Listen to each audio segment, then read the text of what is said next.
Insufficient power. Insufficient power.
Warp drive active.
Quick flashes of annihilation.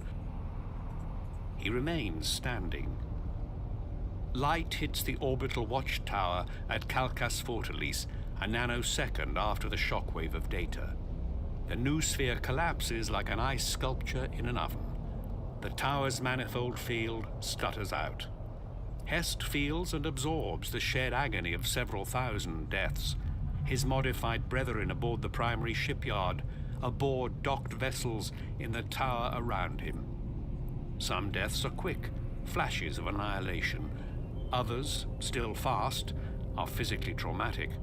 The liquid spatter of compression, the explosive misery of decompression, the blunt fury of impact, the screaming hell of immolation. Some deaths are slower. They take whole parts of seconds to end. The plugged men and women in the amniotic armor glass caskets around him reel as hammer blows of data assault their brains. Information overload, sensory overload, hypertraumatic inload syndrome. He is almost relieved when the noosphere fails. He sways. The windows of the tower have automatically tinted to reduce the flare of the orbital explosions. Hest's permanent MIU link burns like a white-hot wire through his soul. His entire bioengineered self is fatally compromised. Only one thought, captured in simple binaric form, remains within his grasp. Hest surrendered discretionary mode 462 minutes ago. He surrendered it to the orbital bioengines.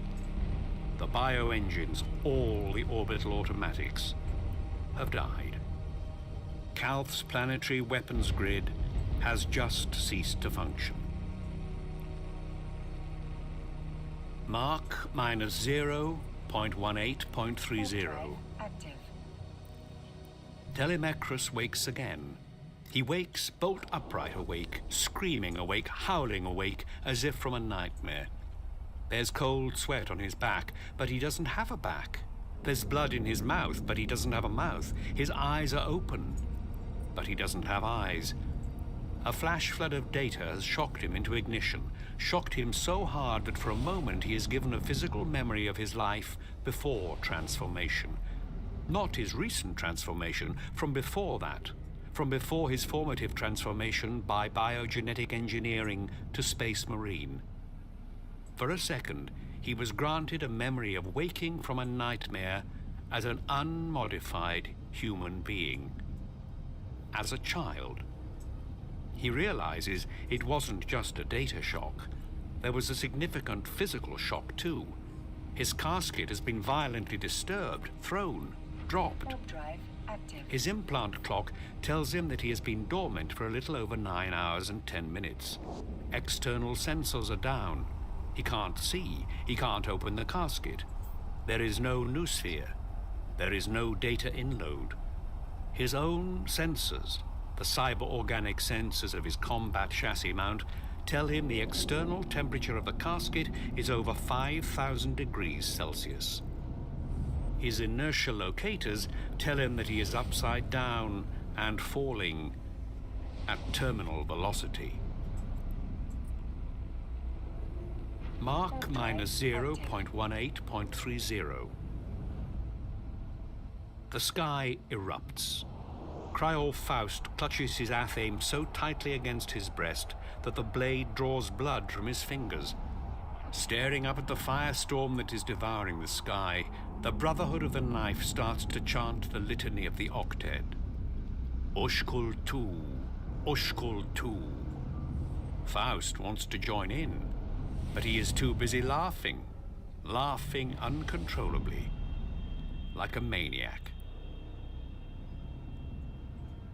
Mach minus 0.18.30. Warp drive. Erebus looks up from the circle of black stones. The center of the ritual circle, where the bodies of many of the Zenbar Cowl processionals lie smoldering or twitching, has not been a focused reality for almost 10 minutes. Matter squirms there. The membrane of the universe has turned liquid. There's a smell like the smell of weird dreams, strong, but not in any way identifiable. Essember Zot of the Gal Vorbak mutters something as the first flash hits the southern skies. Erebus is already watching. Fire, light, first light, a dawn of sorts.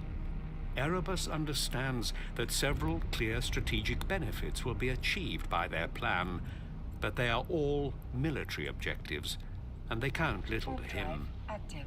To the first of the Dark Apostles, it is the meaning that matters, the significance, the art, the context. The light in the sky, that huge bright flare they have wrought upon this day, that is the Ushkul Tu. In the archaic language of the Holy Worlds, the words mean offering sun or tribute star. It is hard to translate it precisely. There is a sense of sacrifice, a sense of the promise represented by dawn, and the sense of something greater to follow. There is a greater sunrise to come. Chapter 2. Mach minus 0.18.20. Calfaridian Anchor, the vast shipyard, is ablaze and dying. Damaged beyond the possibility of salvation or stabilization, its giant platform structure is tipping, shredding, pulsing like a white dwarf star that has suddenly been placed in Calth's orbit. It is an energy fire, a nuclear fire, spherical and incandescent, throbbing. The nearby orbital platforms shiver at the series of shock waves thumping out of the stricken orbital. Some have taken collateral damage from outflung superstructure debris or parts of exploding ships and are now burning or holed. Along the anchorage line, ships of the fleet are combusting or crippled. Debris and ejecta continue to tumble from the underside of the foundering orbital, caught by Calth's gravity. It is chaos.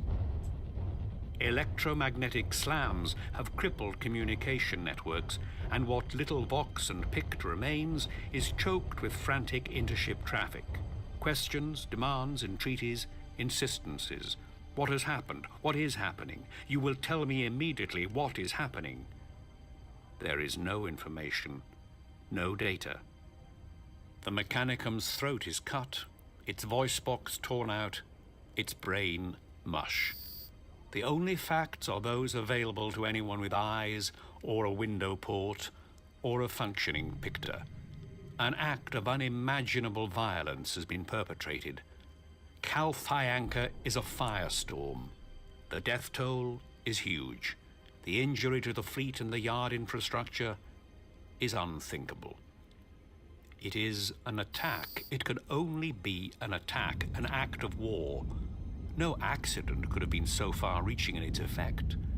The Viridian system and its approaches are protected by scrupulous systems of check and counter-check, by peerless levels of redundant security. This magnitude of catastrophic damage would have required malice in order to achieve it, a deliberate and inimical intent to circumvent the secure cordon. This is no accident. This is an attack. Someone, somewhere, gabbling in the flash flood of unfiltered Vox traffic, uses the word orc, or greenskin. The enemy has got wind of the Viridian mobilization. It has received warning of the force poised to launch at it, and it has struck first. Within 10 or 20 seconds of the first impact, ships across the high anchorage have desperately begun to power drives and weapon systems. Some are generating power in the hope of raising shields or even preparing to slip authorized moorings so that they can reposition. Then a battle barge opens fire. The massive barge is known to the Ultramarines as the Raptorus Rex, but it has been renamed with as little notice as the word-bearers gave when they changed their battle dress colors. The Infidus Imperator. The Infidus Imperator is the barge of Cor Pharaon. It discharges all of its primary lance weapons at the battle barge, Sons of Ultramar, and reduces it to a whizzing cloud of metal chaff carried outwards in all directions by an expanding ball of fire. The Infidus Imperator chooses its next target. In formation behind the mighty craft, the Crown of Colchis starts to fire too. So does the battleship Camiel, so do the Flame of Purity and the Spear of Cedros.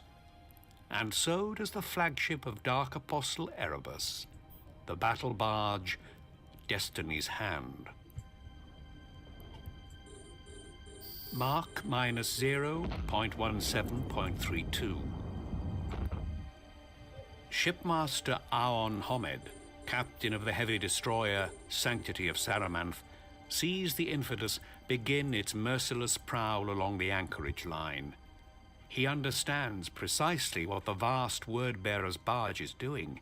It's executing the ships in the line beside it in the way a man might execute a row of helpless prisoners.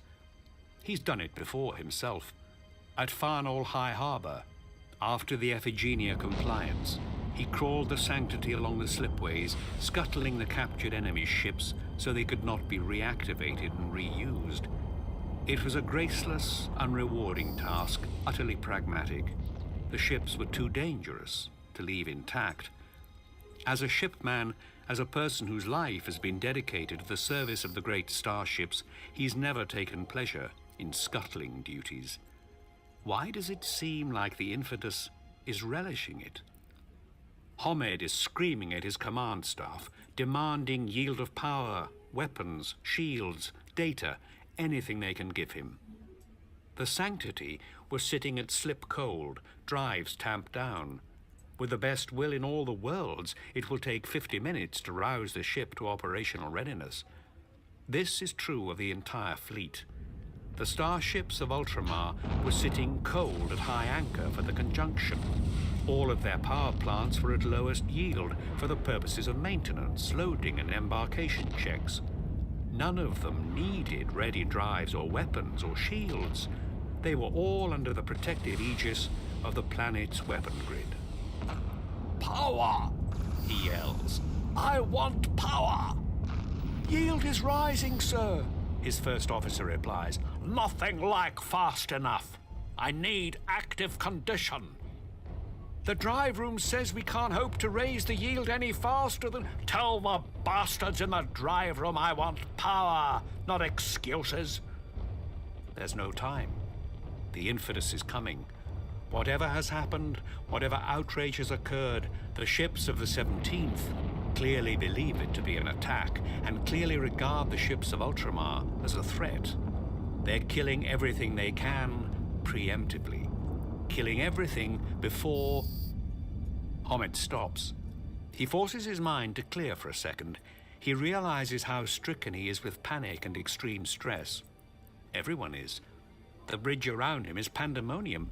A clear head is the only hope he has to salvage anything at all, from the situation.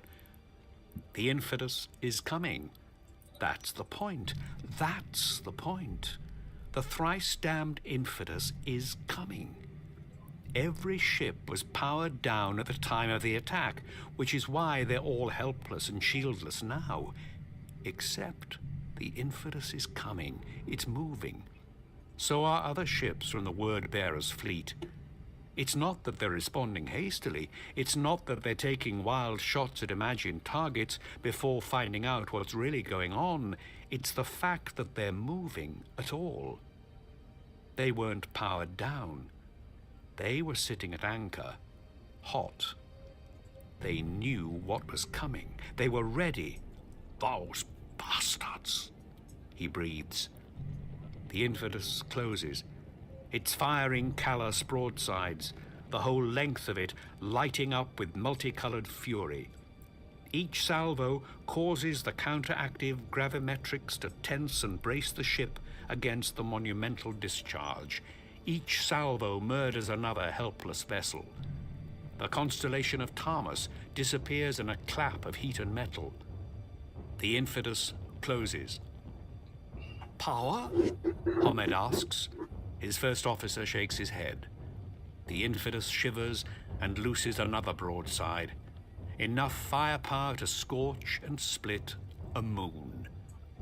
The sanctity of Saramanth, struck amidships, bursts asunder. Mark minus 0.17.01. Magos Mia Idvertoren registers her own hyper-elevated adrenal levels. She has survived the great data death that has ripped through the orbital watchtower. Hest saved her. Basic operational procedure saved her.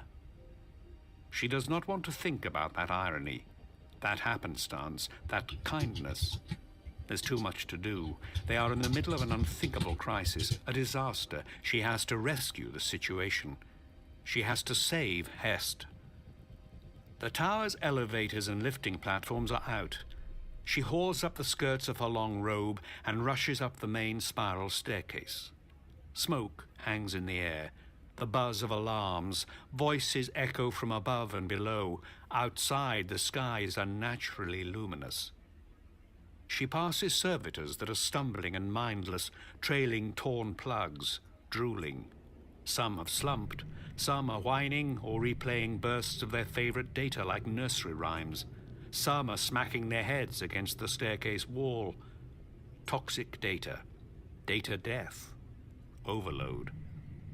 Let Hest be alive. He was plugged in. He would have taken the brunt of the shock. Don't think about it. Just get upstairs. She trips over the sprawled body of a high-grade servitor. A hand steadies her arm. Do not fall, Magos, a meat voice requests. Torin looks up into the menacing face of Aruk Seratid, the master of the tower's Skitari brigades. Aruk is a creature modified for war, not data. His ornate armor is part ceremonial, part ritual, a deliberately baroque throwback to the eras of threat pattern and fear posture. Indeed, I will not, she agrees. He helps her up the stairs, moving blind and mindless servitors out of her way. He is a meter taller than her. His eyes are hololithic crimson slits in his copper visor.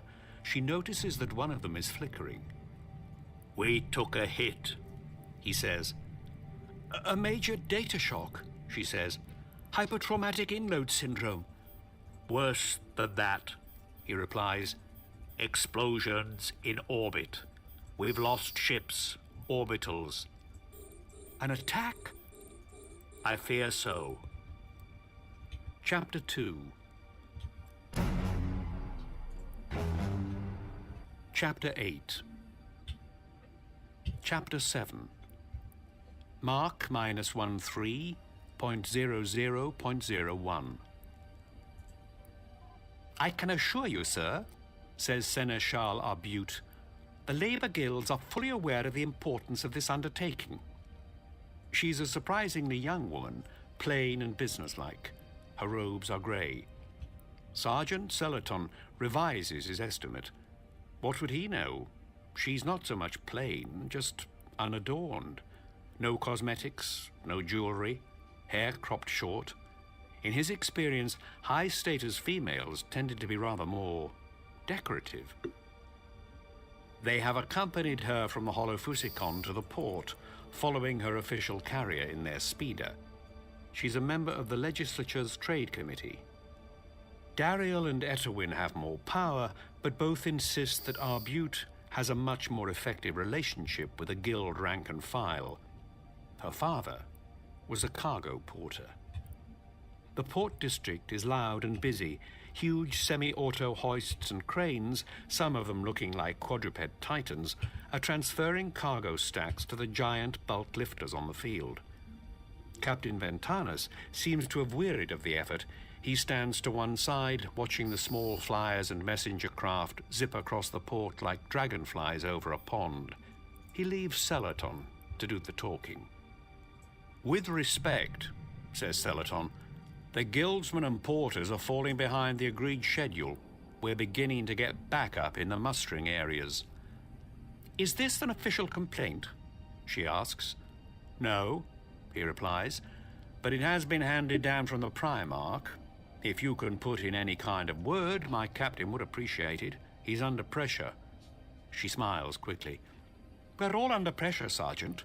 The guilds have never undertaken a materiel load on this scale. The estimated schedule was as accurate as they could make it, but it is still an estimation. The porting crew and loaders are bound to hit unexpected delays." "Still," says Celaton, "a word to their foremen? From a member of the city legislature? A little inquires, but Chapter Faust steps back, wipes blood from his face, and welcomes the next man up to the Voxcaster with a kiss. Mark -1, Chapter 3. Into evil. The bright to the dark. Feeling the disintegrating remains of its dry dot. Hest stirs, a flicker of life. He murmurs something. "Just hold on. I'm here," she says. "Unplug me." Hest gurgles, fleck. Chapter 2. Mark -0.18.20. Calth Viridian Anchor, the vast shipyard, is ablaze and dying. Damaged benefits will be achieved by their plan, but they are all military objectives, and they count little to him. To the first of the dark something greater to follow, Calth's orbit. It is an energy fire, a nuclear fire, spherical and incandescent, throbbing. The nearby orbital platforms shiver at the series of shock waves thumping out of the stricken orbital. Some have taken collateral damage from outflung superstructure debris or parts of exploding ships, and are now burning or holed.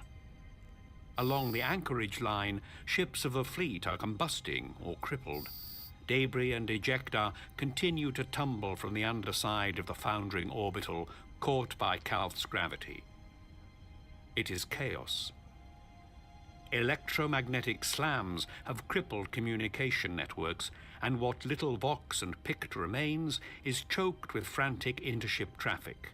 Questions, demands, entreaties, insistences. What has happened? What is happening? You will tell me immediately. Is unthinkable.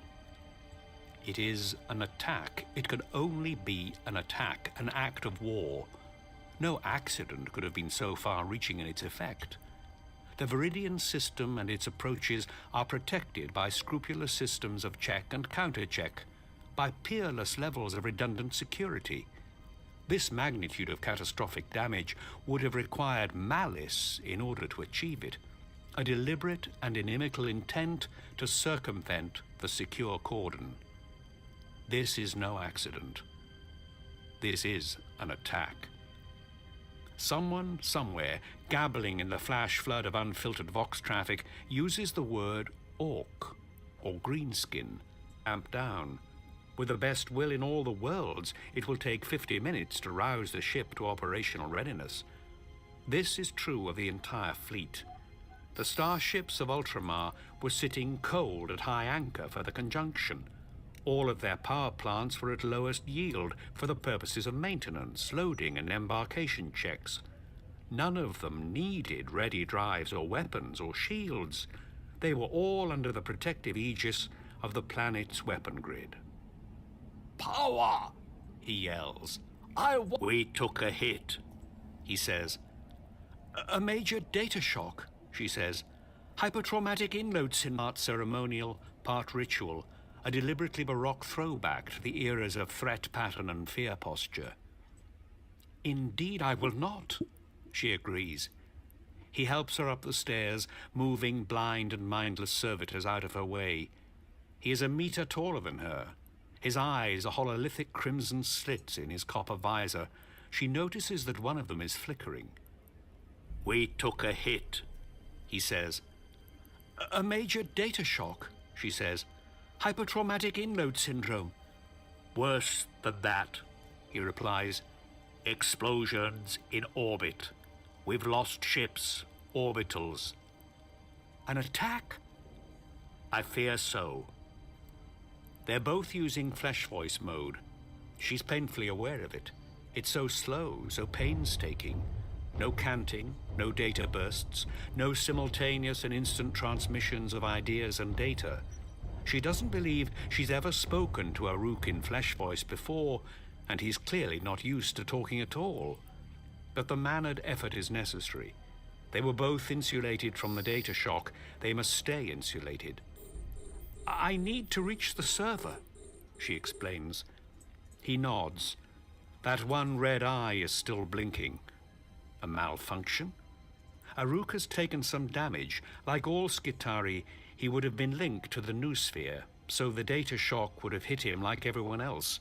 However, the Skitarii also have their own dedicated emergency manifold, a crisis backup. Aruk has been hurt by the inload shock, but he switched to the reinforced military code system of his brigade. He leads the way up. Are you undamaged, Magos? He asks over his shoulder. What? Are you hurt, Magos? No, the data shock missed me. I was unplugged. That was fortunate for you, Aruk says. It was.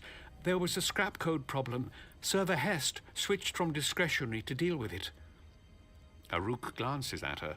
His visor looks like a raptor's beak. His shoulders and upper body are huge, like a bull simian. He understands. It is simple protocol.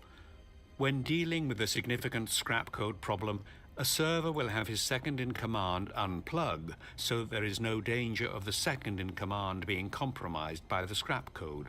It is an operational safety measure. It has saved Torin from far more than just a scrap code infection. Might the scrap code be an issue? Aruk asks. Torin has already thought of that. A serious noospheric failure brought on by a critical code corruption that might have caused orbital collisions or accidents.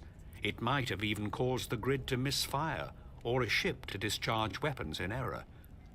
They reach the command deck. There's a pall of smoke in the air. Technicians are struggling to free injured Moderati from broken amniotic pods.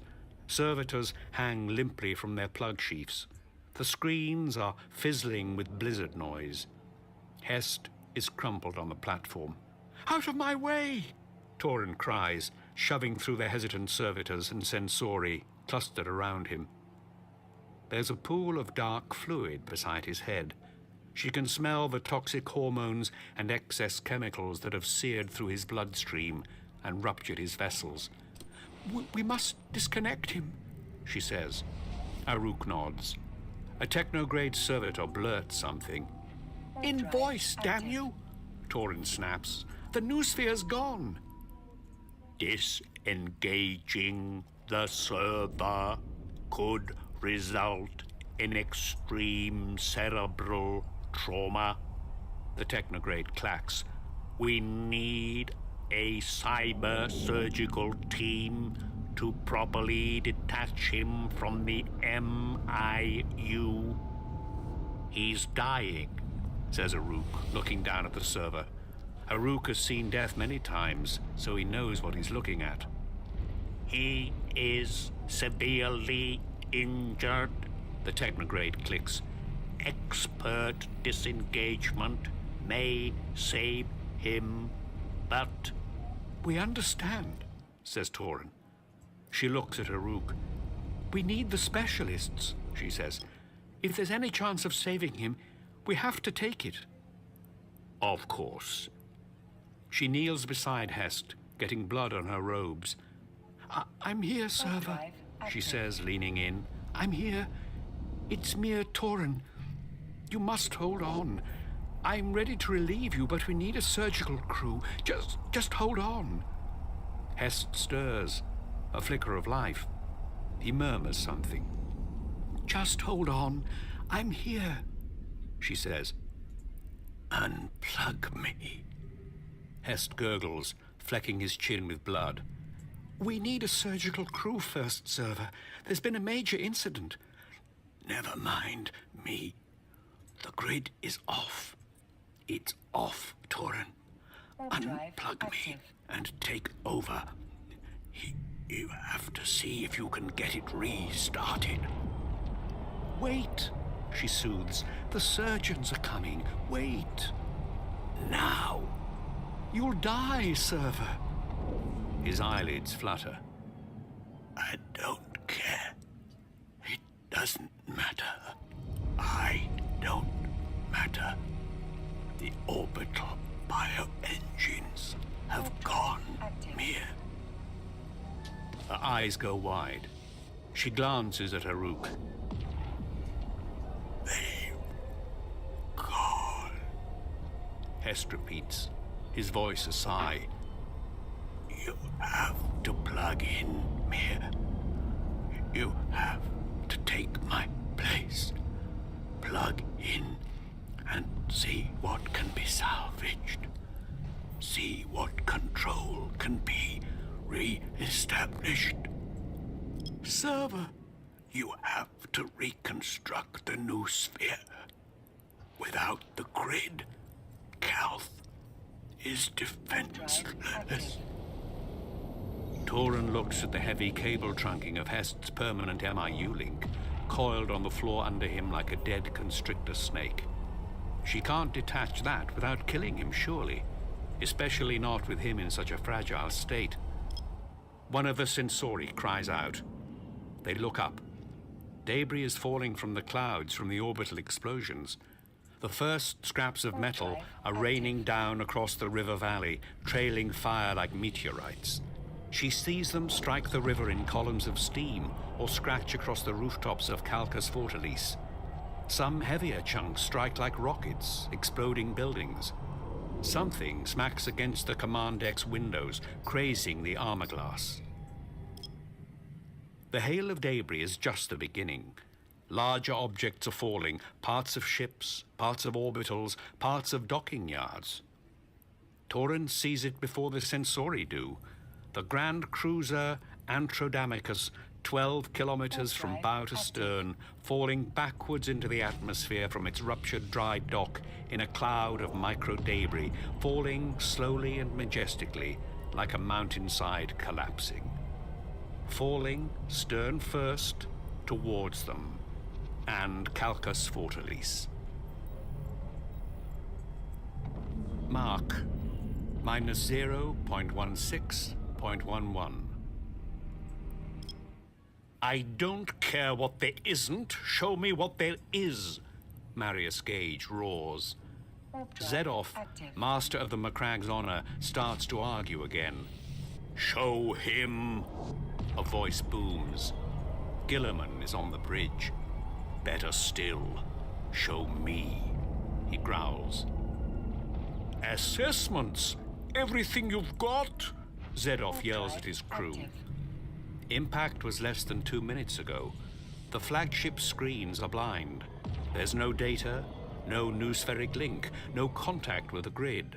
What comms traffic exists is a stew of screaming voices. We're blind. The master of the first chapter tells his Primarch. Some impact in orbit. Gilliman says. He casts a look at Magos Pelot, who is seizing on the deck. Most of the other Mechanicum personnel are faring no better. Crewmen start handing the Primarch data slates. He scans fragments of the record. Gage knows that Gilliman is putting them together in his mind. A line of data from here, the last snatch recorded from there, a pict, the most recent Auspex scan. "Something hit the yards, we think," says Gage. "Scanners are down, screens are dead." "Use your damned brain, Marius," Gilliman says. He turns to the bridge crew. "Open the shutters, all of them, all the window ports." Servo systems begin to raise the blast shutters that have sealed the bridge's vast crystal flex panels.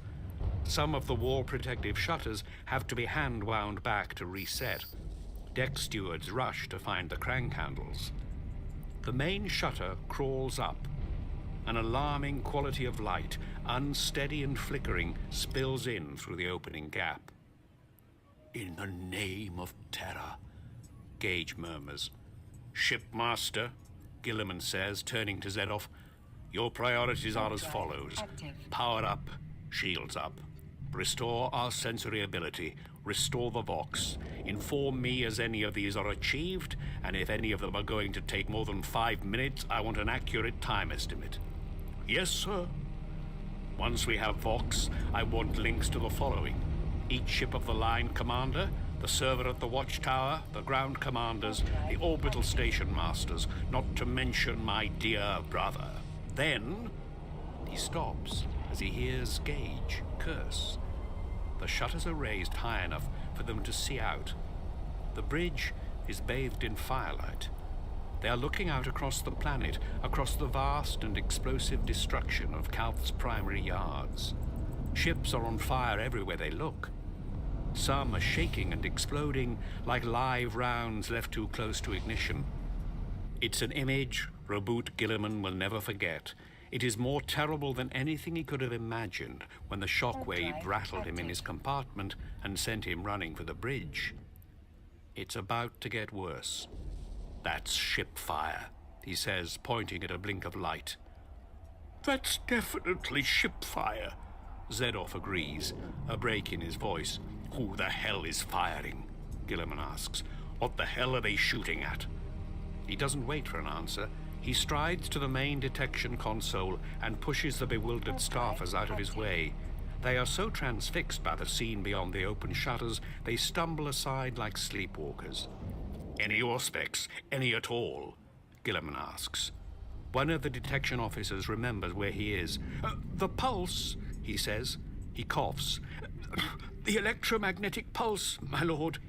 It has rendered us insensible for a moment. Automatic restoration programs will—" "Take time," Gilliman finishes. "We could," the man stammers. That is, I could authorize a restart of the detection array, but it might blow the links." "And we'd lose everything and need a month in the yards to have the array refitted?" Yes, my Primarch," the man says. "Do it anyway," says Gilliman. The man hesitates. "For your own good, hurry," Gage whispers to him. The officer jumps to work.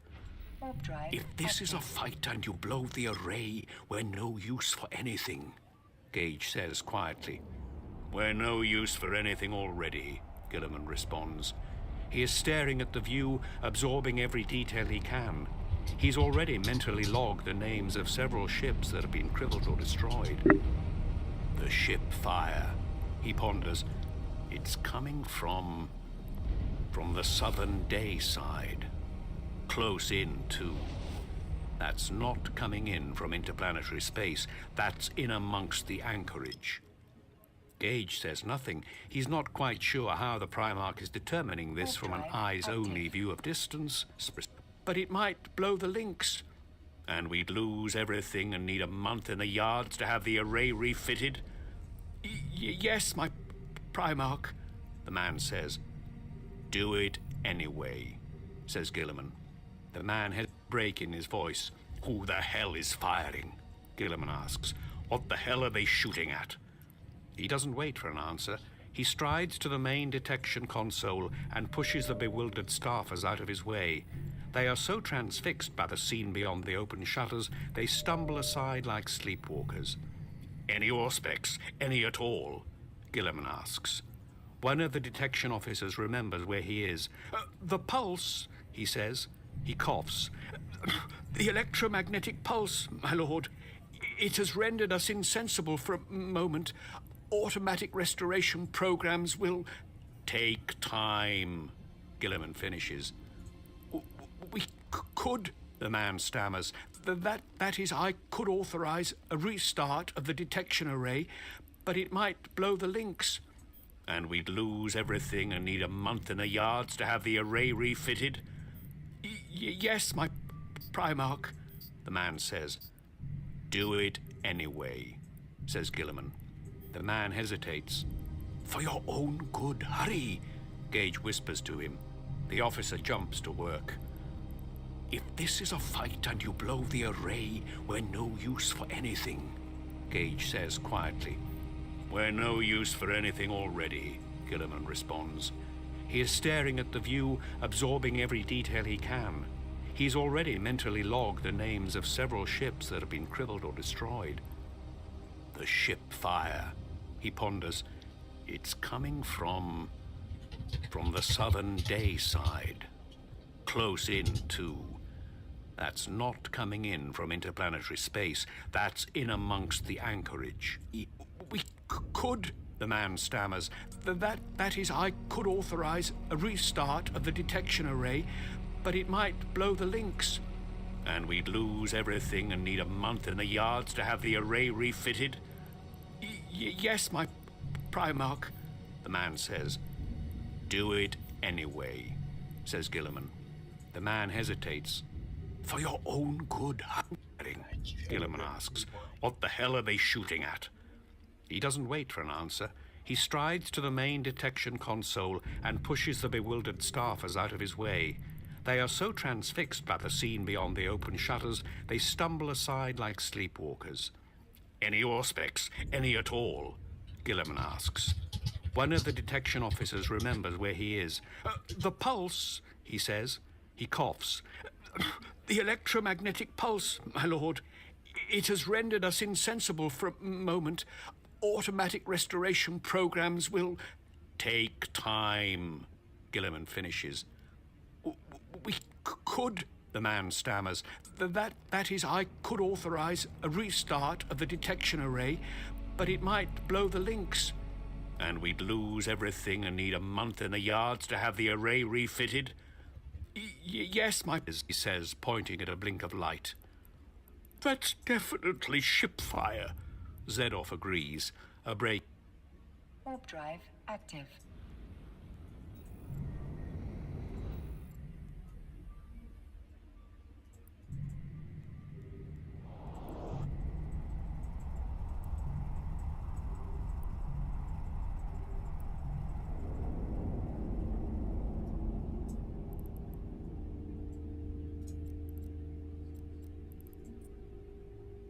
Warp drive active.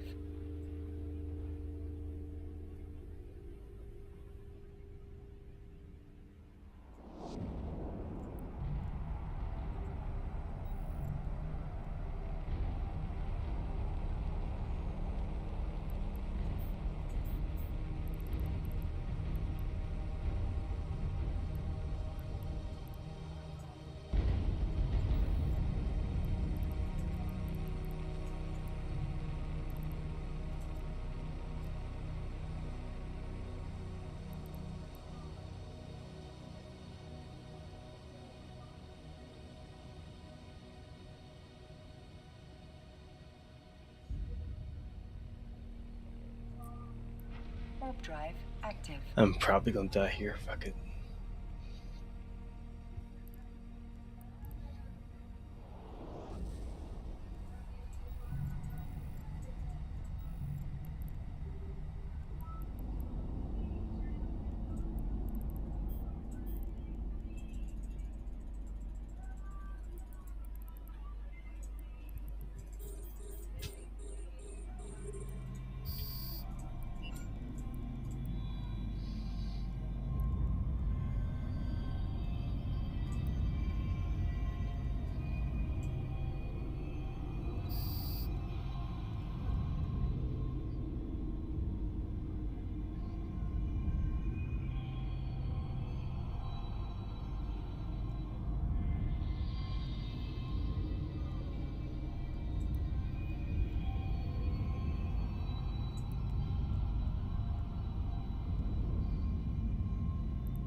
I lost my lock. What the fuck? Ugh. That's Warp drive annoying. active. Maybe I should save my overheat mids until like halfway in the fight instead of just blowing it all immediately.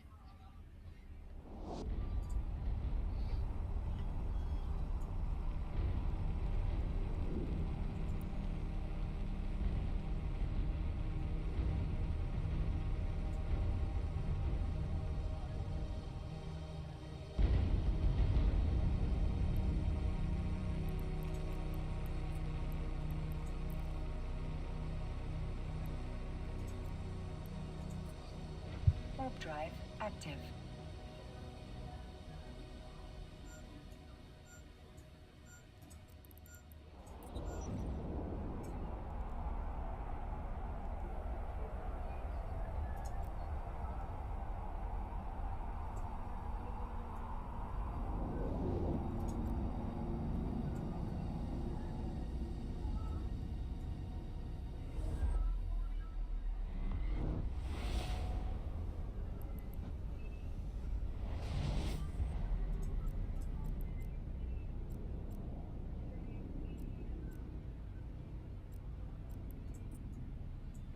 Warp drive active.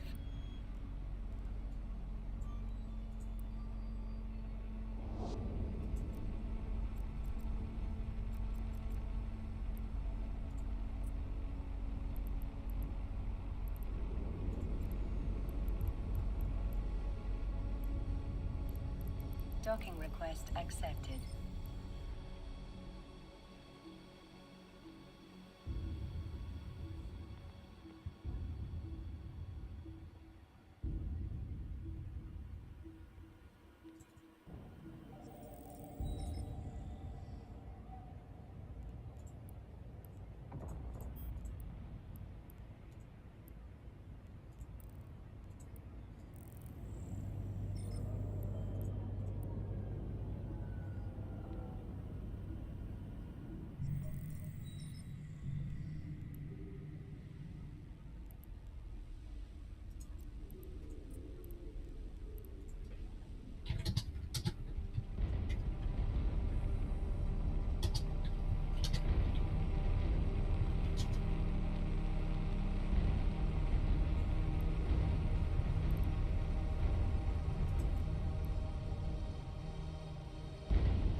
Warp drive active.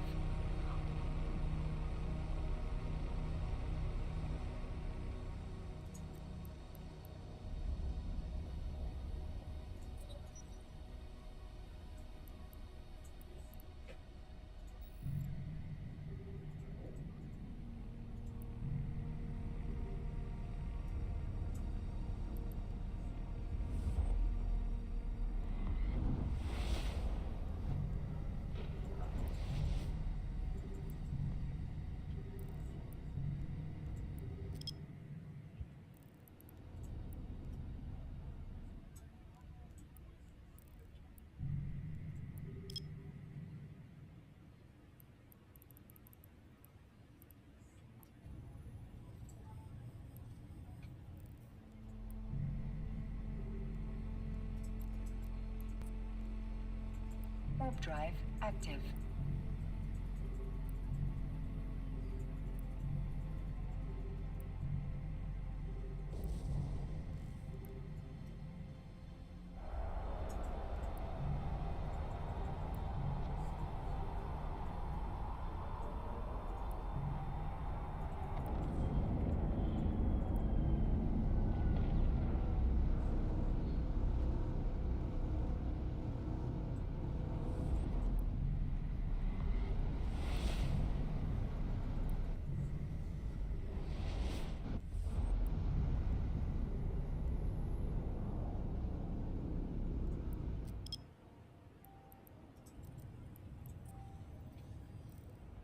Warp drive active.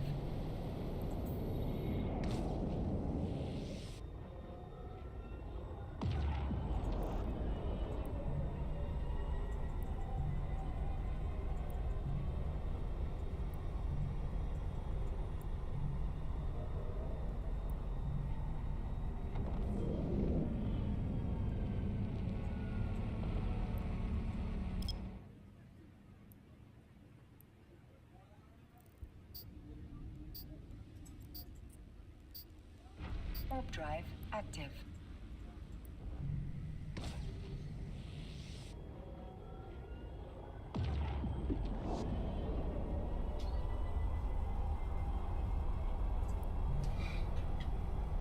Ache in his voice. Who the hell is firing? Gilliman asks. What the hell are they shooting at? He doesn't wait for an answer. He strides to the main detection console and pushes the bewildered staffers out of his way. They are so transfixed by the scene beyond the open shutters, they stumble aside like sleepwalkers. Any auspex? Any at all? Gilliman asks. One of the detection officers remembers where he is. The pulse, he says. He coughs. The electromagnetic pulse, my lord.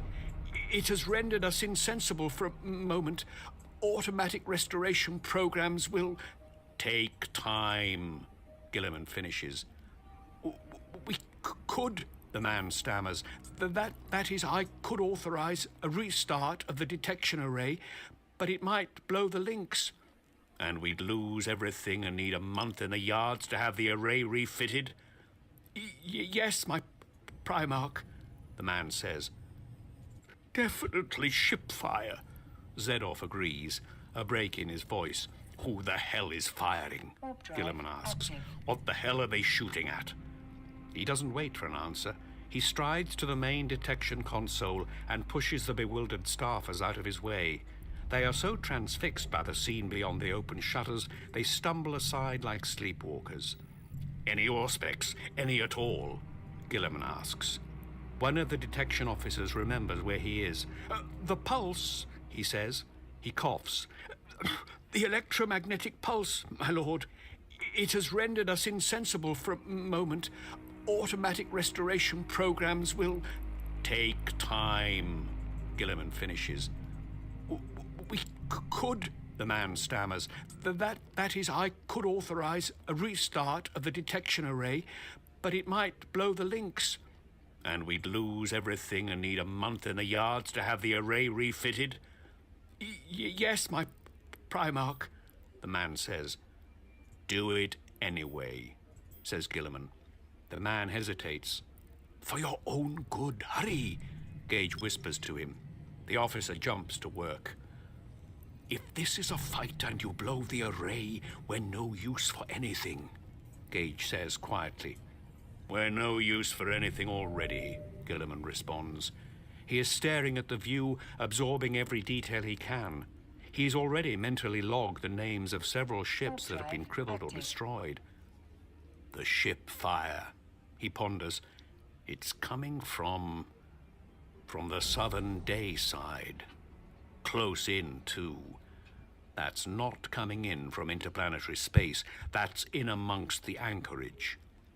Gage says nothing. He's not quite sure how the Primarch is determining this from an eyes-only view of distance, space, burning gas, energy flares, and backscattered light.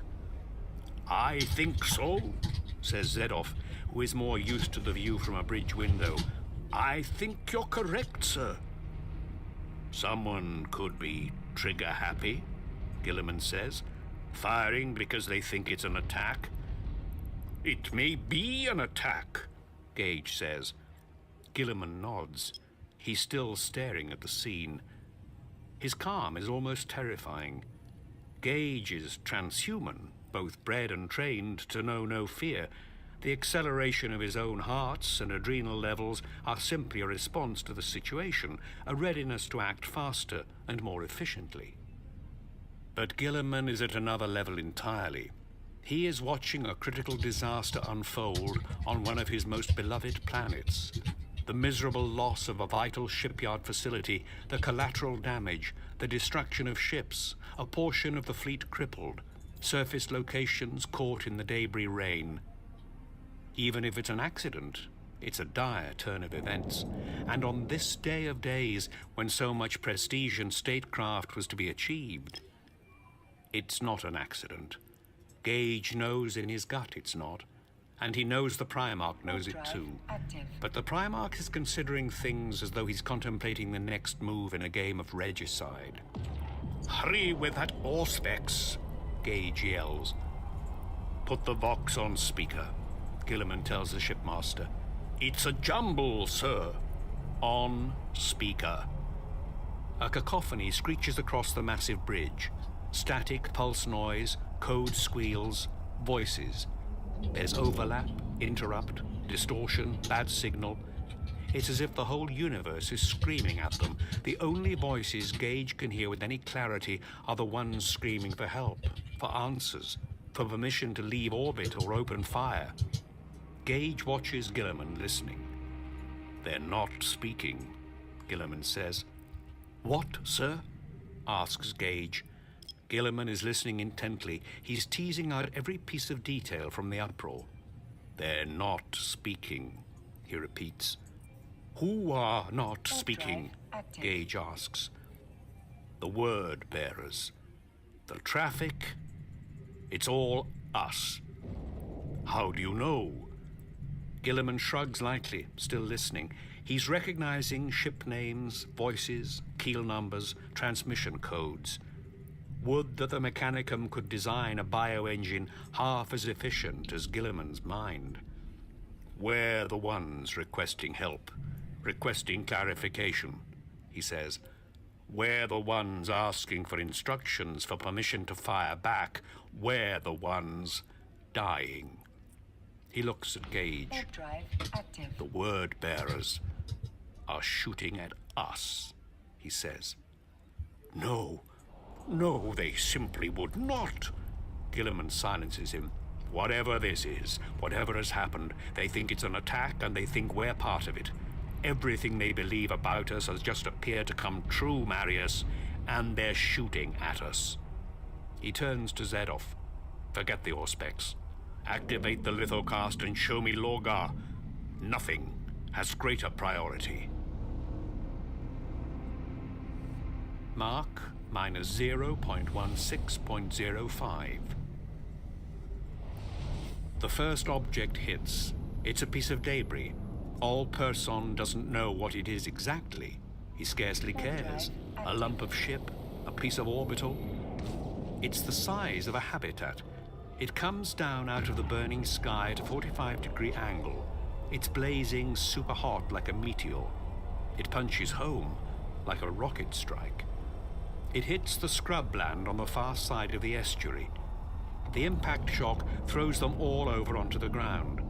The swart grass in the field around them is shredded up like chaff. Heat and air smack them, tumbling all on the workers, and then dust and a storm of particulate debris. Then it rains. The rain is scalding hot. It's river water from the estuary thrown up to steam and back by the hit. A second later, another few million gallons of river hit them. The impact has thumped the river out of its bed and driven a 2-meter-high tidal bore up across All Persons land. Get up! All yells to his paid-by-the-day workers. Get up and run! The wave swallows him, sweeping him under. He hits a fence post, grabs on, choking, dragged around by the ferocious surge, and then back as the water recedes in a sucking rush. More objects are hitting. 2 more big pieces strike on the far shore like missiles. Vast plumes of fire spit into the sky. Smaller pieces of debris are hitting all around like shells, like shots from light field guns. They blow holes in the ground like grenade blasts. Shell bursts of mud and water and matted vegetation. Whiz and whistle, crump, ground shake, backspatter of mud. It's as if he's back on Chrysophar, on that last tour from hell. He feels the old fear return and prays to his god. His lungs are full of water. He's covered in mud, black mud, that good black alluvial soil. The thunder is like the guns of Crescentine Ridge, a boom like sheets flapping in the wind. The shudder inside your ribs as the pressure hits you, quivering your diaphragm. Dear God, let me live, I am your servant. Not shells from field guns in flak-sacked redoubts, not shells, no stink of Physaline, but just as bad. It's raining on them now, raining burning debris, pelting. Each hit is like a bomb. Find cover! All yells. Stupid. How stupid. Where is cover going to be in this? The sky is falling in. Some of his workers are already dead. He sees a man clutching the squirting stump of an arm, writhing in the black mire, screaming. He sees parts of a woman he quite liked protruding from the steaming lip of an impact crater. He sees one boy dead, crushed, and another dragging himself along, his legs blown off. Like Krassentine, just like Krassentine, the ridge. He came to Calth to leave that life behind, and it's found him again. Warp drive active. Something burning like a falling star hits one of the fusion plants at Nereid, and the ground leaps. This time the tidal wave is 4 meters high and feels like a rockcrete wall. Mark -0.16.03. Seneschal Arbute comes to. She looks at Ventanus as if he's attacked her. There's a graze on the side of her face, and she's clutching her torso with both arms. Broken Warp ribs. drive active. What did you do? She asks. She still has no idea. Listen to me, Ventanus says. He kneels in front of her, towering over her even so. Seneschal, listen. We're going to find you a Medicae, and... Why did you hurt me? You hurt me! Seneschal, you must listen to me. There's been... What has there been, Captain Ventanus? What should he say to her? He has carried her into the shelter of an underpass walkway. The tiles are cool, but they can feel the heat of the fires at ground level. The sidelong light falling into the underpass is twitching orange. What has happened? She asks. She's starting to realize the extent of the situation. Celadon approaches, herding some of her staff and a few dock workers. They're bloody and dazed. One of them is hurt quite badly. I can't reach the company or the chapter, Celadon tells Ventanus. Vox is scorched out. Ventanus nods. Information is what they need right now. Information is victory. To get that, they'll need a high-gain transmitter, a primary caster, something robust enough to have survived the electromagnetic shock. He hears a noise. It vibrates the rockcrete beneath him. He strides to the mouth of the underpass. The sky is a firestorm, ruddy and bright. Spikes and fronds of searing yellow and orange spit across it. There's lightning, too, massive electrical discharge. Burning debris is hurtling down. It's as though they're caught in a meteorite shower. The starport is in chaos. Parts of it, especially the masts and higher gantries, have been damaged by the air blast or the rain of debris. Heat, sear, and overpressure have blown down cranes, rigs, loaders, and illumination towers. Thick plumes of black smoke are rising from Promethean tanks and sundered refineries. Many loading vehicles, including 2 heavy lifters, have been brought down by the shock, and their crash sites are ablaze. Personnel are running in every direction. Ventanus sees bewildered crash teams and firefighters. He sees bodies on the ground. The noise is coming from a bulk transport. Trailing smoke and flames, it is passing low overhead, so low he feels the urge to duck. Fragments of debris are tumbling off it. It's struggling to rise, but it's never going to get enough lift. 2 missiles of debris streaking down from high altitude spear into its back, exploding, causing it to lurch. It plows on, engines howling, ground shaking, and crawls out of sight behind the towering hive habs and the outer docks. There's a blink of light. He feels it hit. How far away? 6 kilometers? 7? It feels like an earthquake. The air turns gritty, and the vibration is so intense his vision blurs for a second. Behind him, Arbute screams. The scream is so sudden, it makes Ventanus jump slightly. She's limped up to join him at the mouth of the underpass, and she's just seen everything else. What is this? What's happening? Stay calm, please, Celadon says, reaching them. Is this an attack? She asks. The heat is intense. The smell of burning is dry and caustic. She has to shield her eyes from the glare. They do not. No, says Celaton. An accident. It has to be. Ventanas doesn't know what to say. Warp drive Sir? active. An ultramarine has appeared. He spotted them. He's got a kill team with him. It's Amant, a squad leader from 7th Company. Do you know what this is? Ventanas asks. No, Captain. How many are with you? I've got 3 squads on port protection detail, replies Amant. We can't find or contact our sergeant. Do you have Vox? Amant shakes his head. Nothing working. There's a listening station on the far side of the concourse, Arbute says. Ventanas looks at her. She's leaning on Celaton's arm to get up, wincing at the pain. A listening Warp drive station? active. Part of the port's original traffic control system before the upgrade. It has old but powerful casters. Ventanas nods at Arbute. Good. Let's find out what's going on. Maybe we can find out about this gunfire too, says Amant. What gunfire? Ventanas snaps. Reports of shooting along the western perimeter, sir, Says Amant. I think it's most likely a payload of munitions that's been set off by fire, but it's not confirmed yet. Let's move. Quickly, says Ventanas. I don't think this is an accident at all. The moment it's out of his mouth, he regrets saying it aloud. Why not? Asks Celaton. Because I'm a pessimist, says Ventanas. Celaton looks at him. They start to help the injured seneschal along. Look, Ventanas tells his sergeant, I couldn't have caused this much disruption to Cal's transport network if I tried. Amant glances at them. Of course it's an accident, he says. What else could it be? Ventanas isn't listening. He can feel a tremble in the air. Everything turns black. A deep shadow has swept over them. He hears Arbute and her aides exclaim in mortal fear. Warp A drive ship active. is falling backwards across the sky, a grand cruiser. It's immense.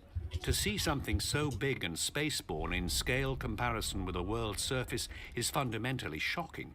It makes the ship look like the biggest object any of them has ever seen.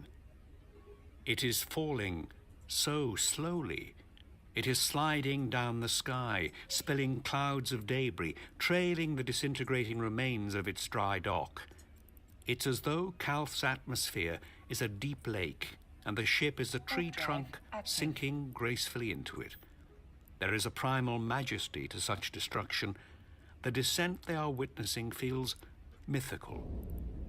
It is like a moon that has slipped from a firmament, a god that has forgotten how to fly. It is like a fall from the old fables. Goods plunge into evil, the bright to the dark. The Antrodamicus, Ventanas whispers, recognizing the lines of the Cyclopean shape. It seems as if it's hanging, but it's only moments from impact. It's going to crush the world. The fires of its demise will scorch the continent. Back, he starts to say. Back. Chapter 3. Mark -0.15.50. Brother Braylon assumes they're going to head for the city. Captain Damocles has already ordered the transport crews to get ready. Whatever's going on, it's bad. And the people in Numinous are going to need help. Disaster control, lockdown. From the Aracene Hills, they can probably be there in 2 hours. No one's giving any orders. No one's giving anything. There's no coordination. So the captain is the ultimate authority 6th Company has. That's fine with Braylon. They'll move in, deploy, secure. Rescue and secure. They've trained for that. And if it's not an accident, if it's an attack, they've trained for that too. He's thinking that when things change and their plans change with them. It starts raining main battle tanks. The first impact is surreal. Braylon sees it plainly. A Shadow Sword Super Heavy, almost perfectly intact apart from one trailing track section, drops out of the stained sky about 1,600 meters ahead of him. The tank's hull plating is faintly glowing pink from re-entry. It hits. Hammer blow, blinding light, shock wash. The impact creates an explosion akin to a primary plasma mine. Battle brothers are thrown through the air like toys. Some bounce off transports or stacked freight. Braylon's squad is at the edge of the blast force. They stay upright as their power armor auto-locks and braces, sensing the explosion. Inertial dampers straining. Braylon feels grit and micro-debris spattering off his armor like small arms fire. The shock passes. The auto-lock relaxes. Discipline wavers for a second. Active. No fear, just bemusement. A tank doesn't just fall out of the... A second one does. A Baneblade this time. It's tumbling end over end. It hits the company's shelters a kilometer west and causes an impact blast that splits the ground and triggers a landslip on the facing hill. Then two more, both fell blades in quick succession. One crushes a pair of parked Thunderhawks. The other hits just off the trackway a split second later and punches a crater but doesn't explode. It actually bounces, disintegrating. It bounces and tumbles through a scattering line of battle brothers, mowing them down, shedding torn plate and wheel assemblies. More fall all around, like bombs, like impossible hail, like playthings tipped out of a child's toy box. Some explode, some fracture on impact and bounce, some bury themselves in the open ground, like bullets in flesh. Braylon looks up into the sky. It's almost blue apart from the smoke stains from the city. It's full of falling objects. Tanks, armored fighting vehicles, troop carriers, cargo pods, lumps of debris. They turn in the air, catching the sunlight, glinting, spinning, some fast, some slow. Ash and metal fibers rain down with them. Strands of cable, wire, optical leads, pieces of haptic keyboard, pieces of data slate, glass and brass splinters, flakes of ceramite. Somewhere far above, a low-orbit depot has broken up, and the packed contents have spilled out like treasure from a sack. Enough war machines and equipment for a full division have been thrown down to be smashed by gravity. They're too low to fully burn up. Air friction is simply heating them. To his west, amongst the impossible skyfall, Braylon spots the flashing delta shape of a storm bird, rotating as it falls. Then he sees falling bodies, too. They have not endured the drop as well as the machine parts. They have scorched and cooked. They land like bundles of wet branches and burst. They do not gouge vast craters and explode like the falling armor, but their impacts are somehow far more devastating. Active. Mark -0.15.48. The watchtower sensori start shrieking in anticipation. Even half-blind, unplugged and shock-numbed, they can feel the immensity of the material object sweeping towards them. The radiation flood, the momentum, the displacement of atmosphere, the distortion of gravity. The Antrodamicus looms through the tortured sky, electrical discharge clinging to its hull like a neon spiderweb. It comes through the vast palls of smoke spreading horizontally from the burning starport and parts the bright plumes of volcanic flame that are suddenly emanating from a fusion plant on the estuary. Coming through the thick and wallowing smoke, it looks like a galleon from old Terra running aground, a great bark of the sea, gilded with fretwork and figureheads, coasting through foamy breakers onto the foreshore. It fills the windows of the watchtower. It is as tall as them, as high as them. It is like a city swinging towards them on a slow pendulum arc. Shooting star chunks of fallen debris streak down around it, tiny, bright specks, fast-moving compared to the starship's slow descent. Some debris meteors strike the ship, producing flowers of flame. Others whiz past and hit the ground, the city, the river. Torin knows each one of those strikes would, on another day, be a civic disaster, a hab block or a street area laid waste by a massive impact blast. Today, they are minor and extraneous injuries. "Harook!" she yells. She holds up a stretch of Hest's permanent MIU link like a coil of mooring rope. The Skitari looks at her. One red eye slit fizzles. His tulwar is drawn in a second. The blade slices clean through the plaited cables. Sparks crack and spit. Hest goes into a grand mal seizure. Harook sweeps the server up, flops his jerking body over one massive shoulder. He grabs Torin's left hand in his right fist and starts to run. Around them, on the server's platform, the Sensori and Magi are shrieking and weeping. Some are fleeing to the stairs. A few have jumped to their deaths from the shattered tower windows. The massive engine ducts of the Antrodamicus, cold and dead black, their fires unlit, dwarf the windows, growing bigger and still bigger. Hest is dead. He has stopped spasming. Blood matter is streaming from his mouth and nose and down the Master of Skitari's burnished backplate. Torin scoops up her skirt so she can run. Harook is so fast. Where does he hope to escape to? She trusts him, but she has no idea. She has no idea what she was hoping he could do when she got him to cut the MIU. There's not enough time for anything. Is he trying to reach the tower top landing pads? A shuttle? A lighter? There isn't enough time to unseal a hatch, let alone fire its engines and lift off. No, he's making for the escape pods. There are concussion caskets in bays around the tower top. They're intended to let senior Magi descend to the armored bunkers under the watchtower's foundations. They're crude things, just counterweight mechanisms.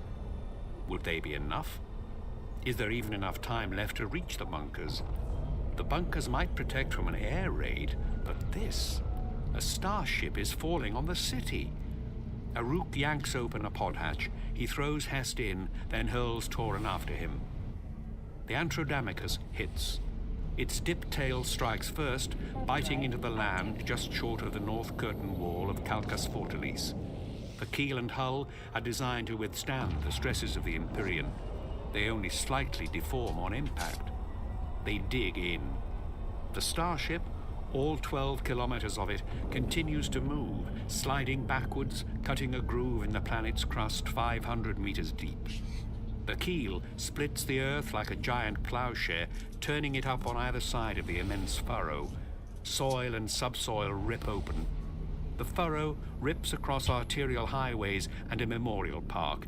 It hits the curtain wall, annihilating it.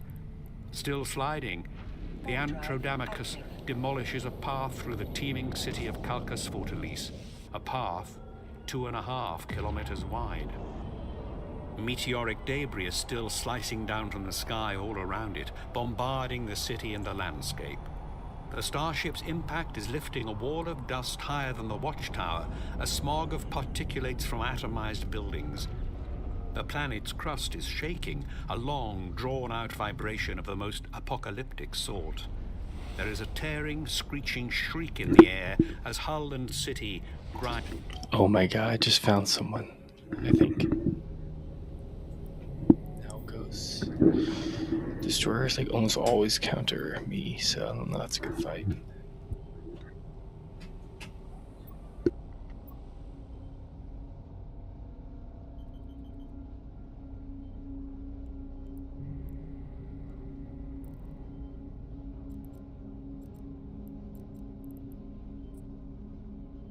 Warp drive active.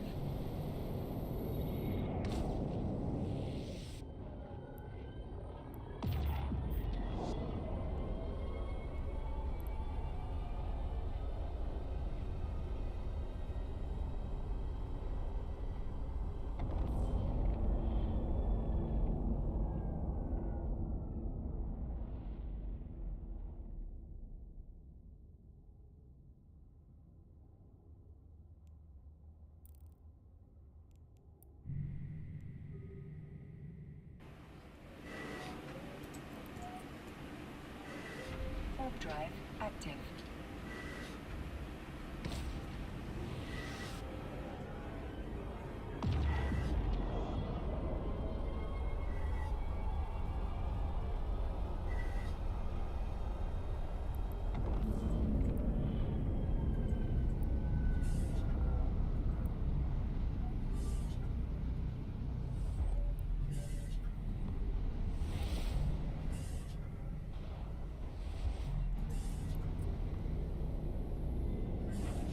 drive active.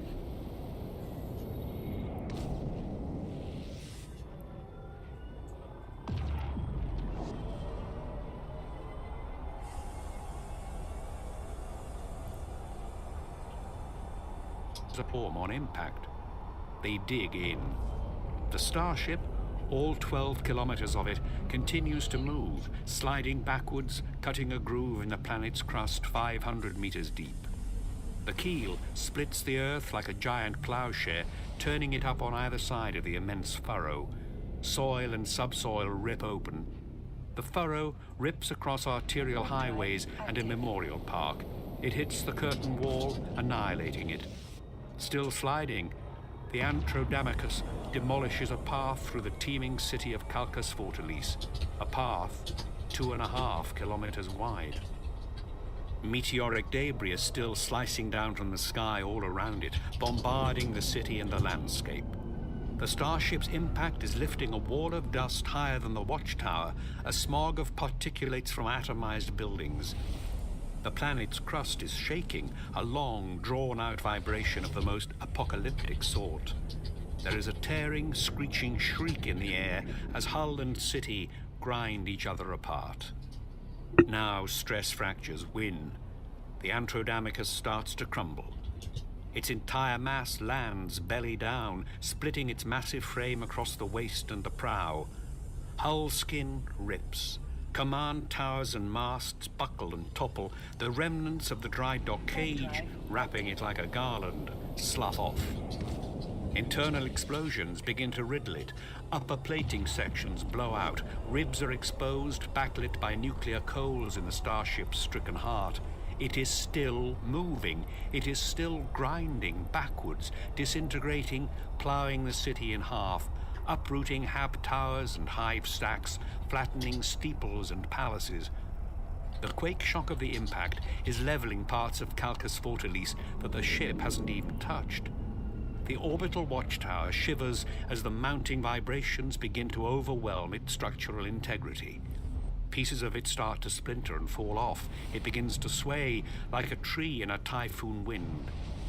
When the sliding tail end of the starship finally reaches it and rams it down, it is starting to fall anyway. The Antrodamicus plows it into the ground so hard that no trace of its proud structure remains whatsoever. Mark minus 0.14.20. At Bartor, they can feel the earth quaking under their plasteel boots. Aftershock. Calth's tectonic system shivering from the appalling blow. The forest is thrashing, shaking loose leaves. Theoretical? Frasterex asks. Ekritas is utterly cold and focused. A major orbital incident. Accident or attack. Considerable fleet loss, considerable loss of support infrastructure, catastrophic collateral damage suffered on the surface due to the orbital destruction. He pauses and looks at Frasterex. The starport's gone, all comms are out, no link to the fleet, no link to other surface units beyond anything we can establish, no data feed, no estimation of the type or extent of the situation. Practical? Frasterex asks. Obvious, replies Ekritas. It is? Thinks Frasterex. We form up, everything we have, your company and mine, the Army, the Mechanicum, the 17th, everything that's this side of the river and still intact. We form up and pull it back east into the shadowed province. All hell's falling out of the sky and this world is turning, Frasterex. If we sit here wide-eyed, we could end up in a debris bombardment, or worse. Let's salvage everything we can from this muster point and pull it east, out of harm's way, so it remains intact and battle-ready. What if this is an attack? Asked Frasterex. Then we'll be battle-ready, Ekritas barks. Frasterex nods. His instinct is to run towards the danger, to know no fear, and advance into hell. But he knows the younger captain is right. They have a duty to preserve what they've got and reform. The Primarch will be expecting no less. Between them, He and Decretus and the captains of the word-bearers' companies in the valley command an armed force that could crush a world. They have a duty to move it out of harm's way into a holding position, so that it's ready and able to do whatever Gilliman needs it to do. Start leading the disposition out through the forest, Decretus begins. I link up with the word-bearers and the army and... No, says Frasterix firmly. You lead the march. Get the men behind you, literally. Show them the way. I'll order the 17th around, the Mechanicum too. Go, go! Decretus holds up an armored fist. We march for Macragge, he says. Frasterix punches the fist with his mailed knuckles. Always, he agrees. He starts away down the slope through the ranks of his own men and Decretus's cobalt blue warriors.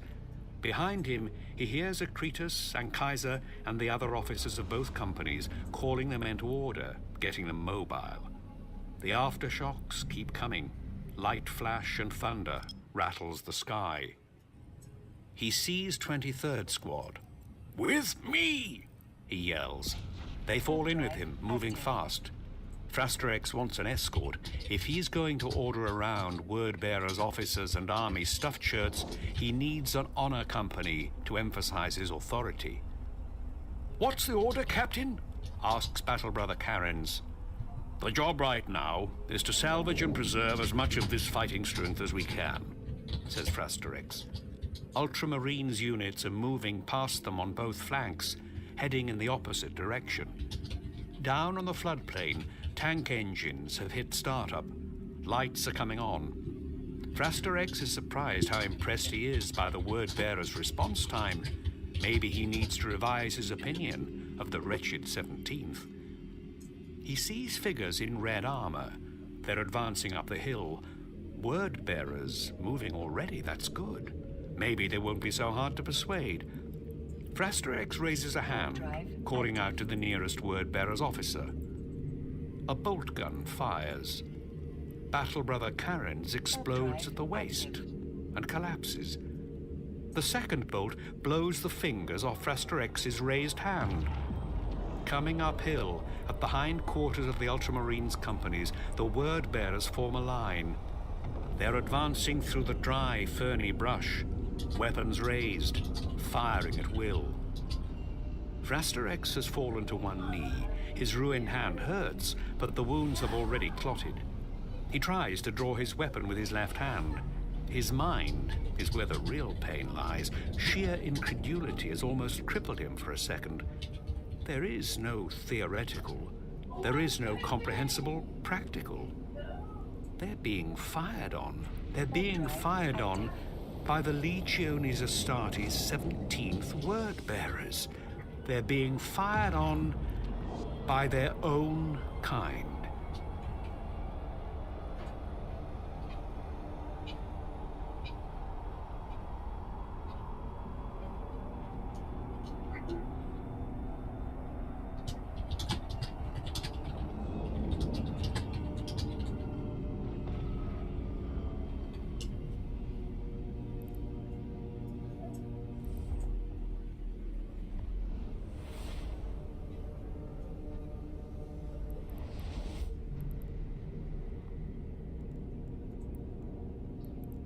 Warp drive active.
Calcifer, hi.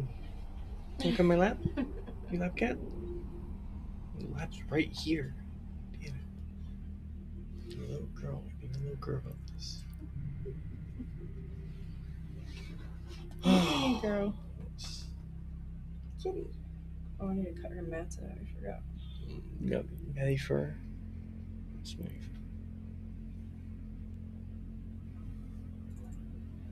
She keeps climbing on the carpet, and this last time she was like meowing at me the whole time. She's like, look at me, look what I'm Looking at doing. you. Yeah, she's like meowing a whole bunch. Oh, Mean. good little girl. Meowing.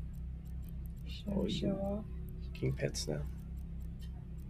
Good girl. Warp drive active. Yes, you're being good. You're being good.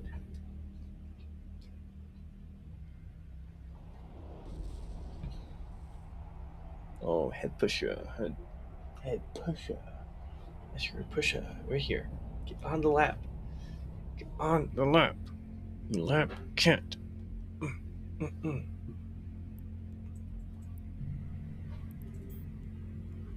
Natron, I can maybe kill that.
Warp drive active.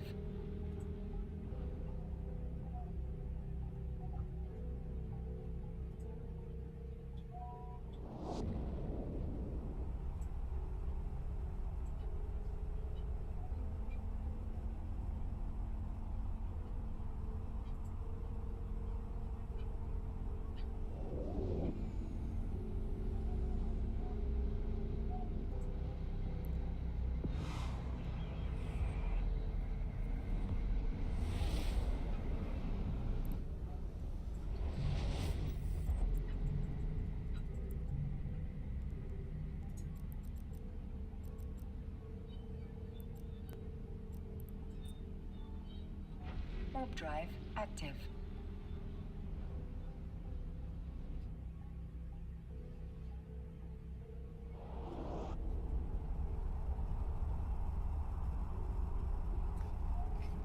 Stop the cat. Stop the cats.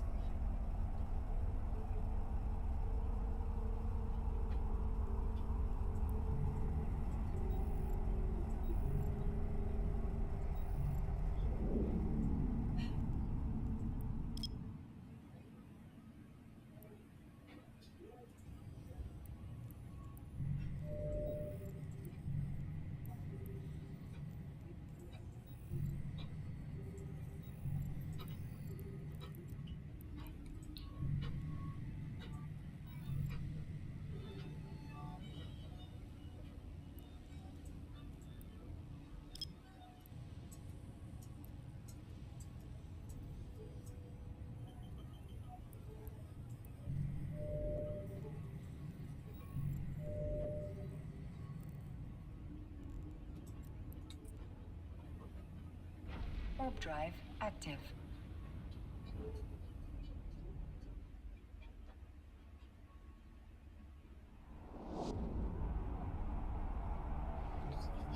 Look. Calcifer.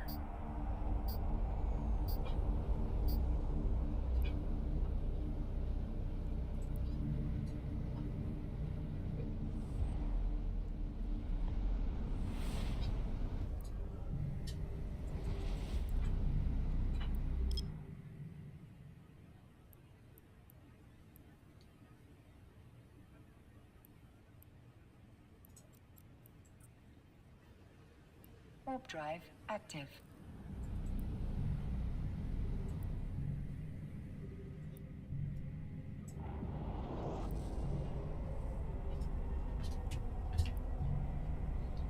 You're being a little girl about this. You can't just chase my mouse.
Warp drive active.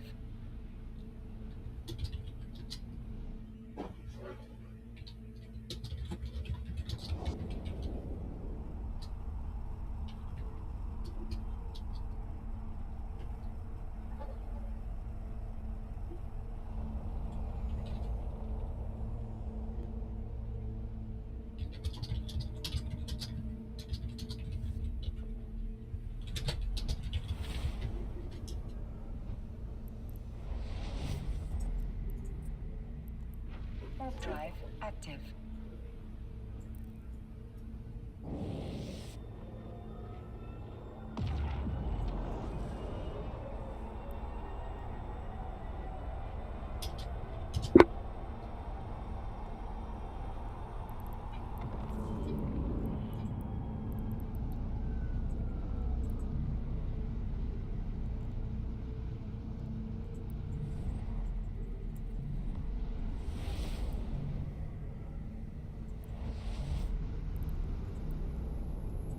Warp drive active.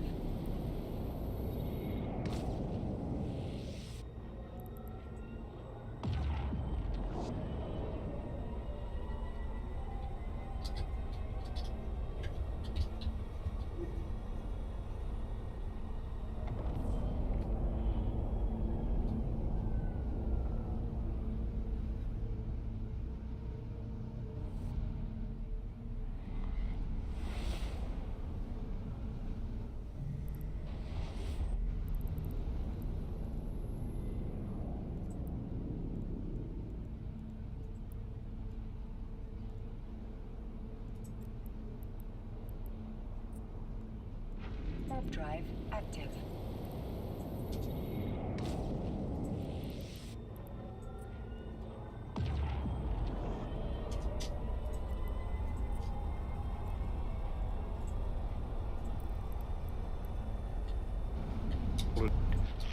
Frasterix raises a hand, calling out, moving past them on both flanks, heading in the opposite direction. We march for Macrack. Infrastructure. catastrophic collateral damage, apocalyptic sort. There is a tearing, screeching shriek in the air as hull and city grind each other apart. Now stress fractures win. The Antrodamicus starts to crumble. Its entire mass lands belly down, splitting its massive frame across the waist and the prow. Hull skin rips. Command towers and masts buckle and topple. The remnants of the dry dock cage, wrapping it like a garland, slough off. Internal explosions begin to riddle it. Upper plating sections blow out. Ribs are exposed, backlit by nuclear coals in the starship's stricken heart, through foamy breakers onto the foreshore. It fills the windows of the watchtower. It is as tall as them, as high as them. It is like a city swinging towards them on a slow pendulum arc. Shooting star chunks of fallen debris streak down around it. Chapter 3. March into evil. The bright to the dark. The Antrodamicus, Ventanus whispers, recognizing the lines of the cyclopean shape. Active. It seems as if it's hanging, but it's only moments from impact. It's going to crush the world. It's struggling to rise, but it's never going to get enough lift. 2 missiles of debris streaking down for permission to leave orbit or open fire. Gage watches Gilliman listening. They're not speaking, Gilliman says. What, sir? Asks Gage. Gilliman is listening intently. He's teasing out every piece of detail from the uproar. They're not speaking, he repeats. Who are not speaking? Gage asks. The word bearers. The traffic. It's all us. Drive active. How do you know? Gilliman shrugs lightly, still listening. He's recognizing ship names, voices, keel numbers, transmission codes. Would that the Mechanicum could design a bioengine half as efficient as Gilliman's mind. We're the ones requesting help, requesting clarification, he says. We're the ones asking for instructions, for permission to fire back. We're the ones dying. He looks at Gage. The word bearers are shooting at us, he says. No, they simply would not. Gilliman silences him. Whatever this is, whatever has happened, they think it's an attack and they think we're part of it. Everything they believe about us has just appeared to come true, Marius, and they're shooting at us. He turns to Zedov. Forget the Auspex. Activate the lithocast and show me Lorgar. Nothing has greater priority. Mark minus 0.16.05. The first object hits. It's a piece of debris. All Person doesn't know what it is exactly. He scarcely cares. A lump of ship, a piece of orbital. It's the size of a habitat. It comes down out of the burning sky at a 45-degree angle. It's blazing super hot like a meteor. It punches home like a rocket strike. It hits the scrubland on the far side of the estuary. The impact shock throws them all over onto the ground. The sword grass in the field around them is shredded up like chaff. Heat and air smack them, tumbling all on the workers, and then dust and a storm of particulate debris. Then it rains. The rain is scalding hot. It's river water from the estuary thrown up to steam and back by the hit. A second later, another few million gallons of river hit them. The impact has thumped the river out of its bed and driven a 2-meter-high tidal bore up across All Persons land. Get up! All yells to his paid-by-the-day workers. Get up and run! The wave swallows him, sweeping him under. He hits a fence post, grabs on, choking, dragged around by the ferocious surge, and then back as the water recedes in a sucking rush. More objects are hitting. 2 more big pieces strike on the far shore like missiles. Vast plumes of fire spit into the sky. Smaller pieces of debris are hitting all around like shells, like shots from light field guns. They blow holes in the ground like grenade blasts. shell bursts of mud and water and matted vegetation. Whiz and whistle, crump, ground shake, back spatter of mud.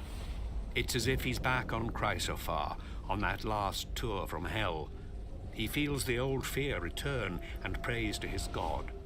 His lungs are full of water. He's covered in mud, black mud, that good, black, alluvial soil. The thunder is like...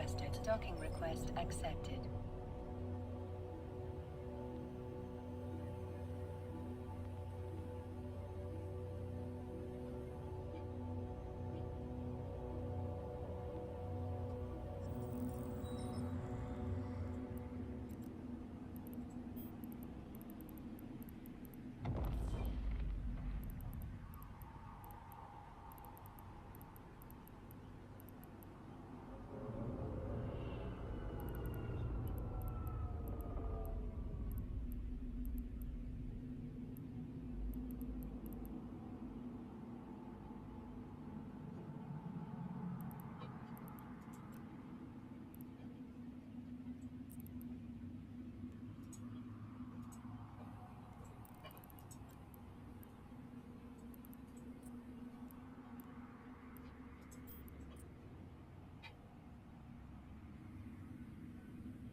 Warp drive active.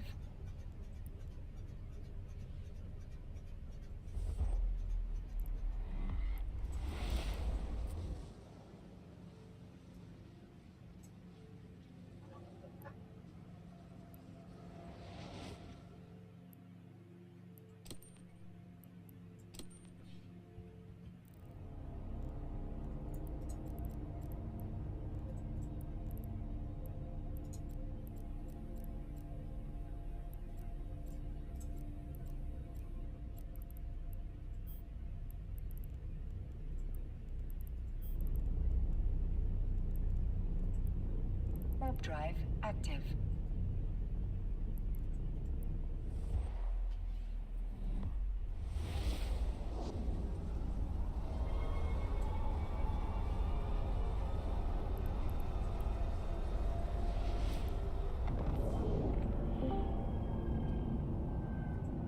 Care. Oh, that must be Greek. Yes, that's right. That's right. Good morning for you. I think it's good morning for you though. It's 3 a.m. so technically right. Yeah. I thought so American.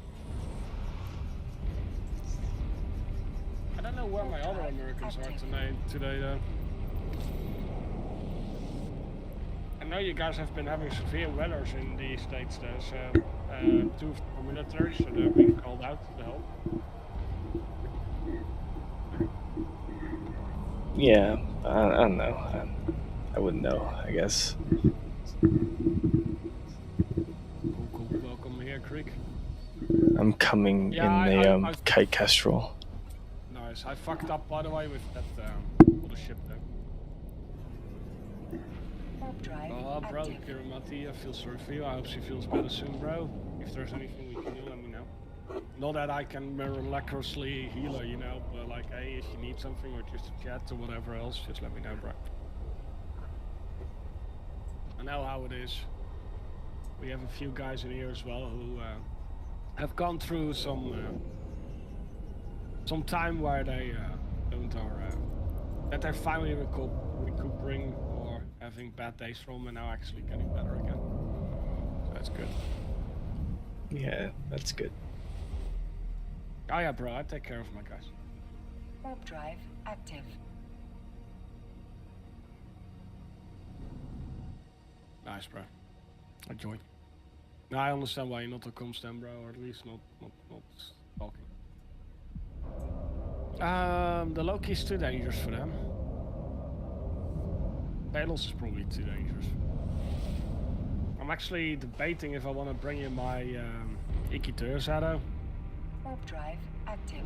Also double wrap. It's fucking more tanky than a Daimos. Yeah, comrade, come on. Now, Creek, we hunt. We are sent dudes. We're a smaller alliance with like about 12 active pilots, give or take. I don't ask. Comrade got into the site. Oh, let's fix that. Is that only one comrade, bro, in the site? Hold on, let me fix that real quick.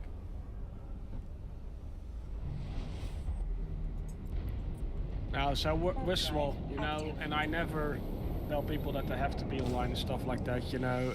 If you're not coming back into the game, let me know. That's the other downside though. But I'm not the guy that will tell you you have to be here kind of bullshit, if that makes sense.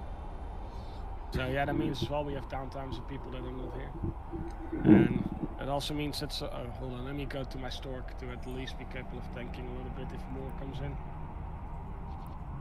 Is there an AO representative online? I could be a representative of AO. I've been killing them the whole day. Or does that count?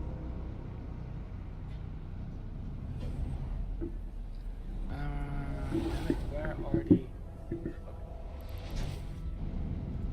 I was like, I brought new cat boosters, but where are they? Active. It helps if I give them. Now, we killed somebody yesterday with 14 low-grade Talon betas in the cargo hold. Nice. Goes on the... Yeah, that was funny, bro. The guy went like, look, cargo. We were like, what the fuck is this guy talking about? It's worth shit all, don't get me wrong, you know, it's like 100 mil, but he was like, hey, good catch, you guys deserve it. That was actually a cool move, in my opinion. Let's do 25. Let's reload the... Yeah, okay. No problem, bro, let me grab...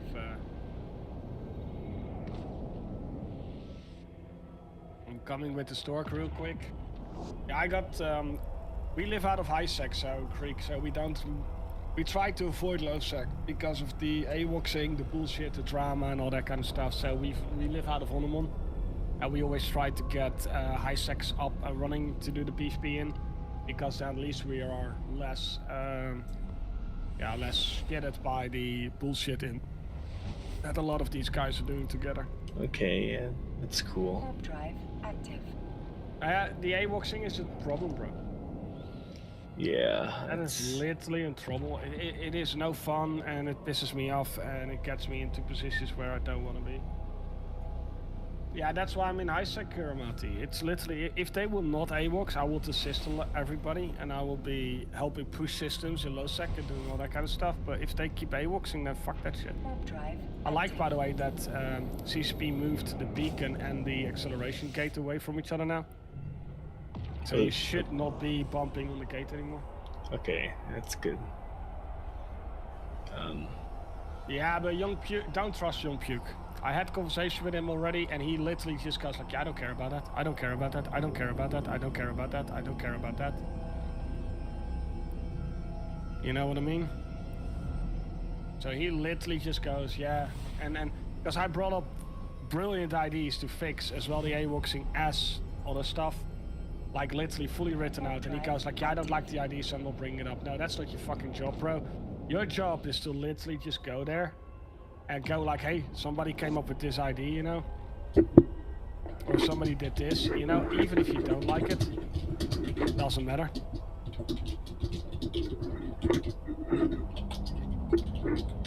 Are we having incoming though?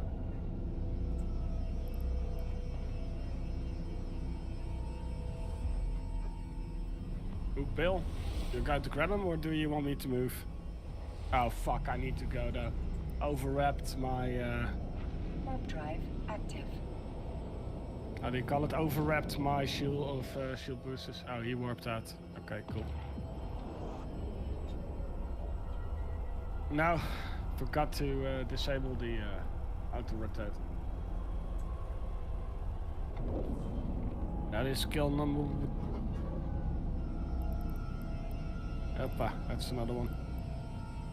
Cheap as fuck, but hey. At least it keeps them from going in again. So we got now nobody inside anymore, correct? Warp drive active. Okay. Good. Do we have combats out or are we still good? We're still good. Glad I didn't warp to 70. I think that the hook bill's happy.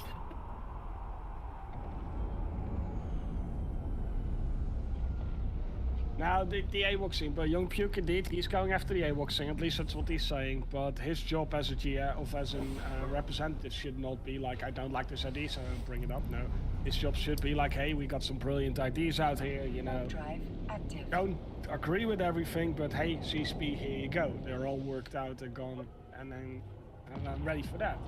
Yeah, and yeah, so just to. This is my proposal, basically. It is not like this is how it should be, you know, that kind of shit. It's like this is how it could be. Oh, I put it in the wrong fucking chat. Copy URL. But that's how it could be, you know. Make it player input based rewards instead of fucking numbers based. Because the moment you start getting the numbers out, you will see AWOXing going down as well. Yeah, because a 5-man site does not matter then anymore. AWOXing is less needed. Plus as well, it will give new bros a chance to make money as well in a decent way. Yeah, that makes sense. Are they actually leaving? They're actually leaving, bro. We can actually run that small real quick then at least. Yeah, that's what. But a lot of people warned. A lot of people warned us already when Young Puke came in. Like, hey, he's not for the people. He doesn't care. He just likes the attention, unfortunately. But yeah, it sucks.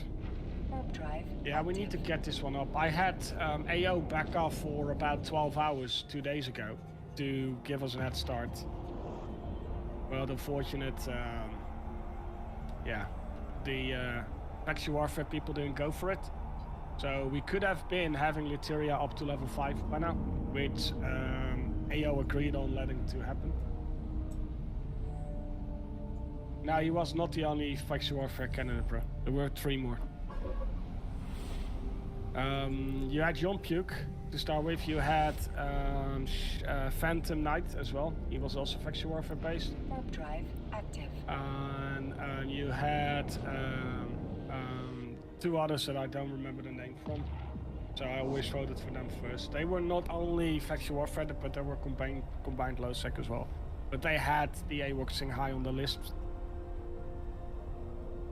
We have a medium popping up. Let's go medium. We'll be switching ships for the medium though.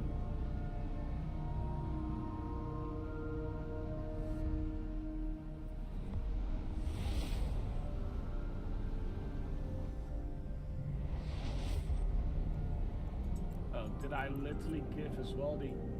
Warp drive active.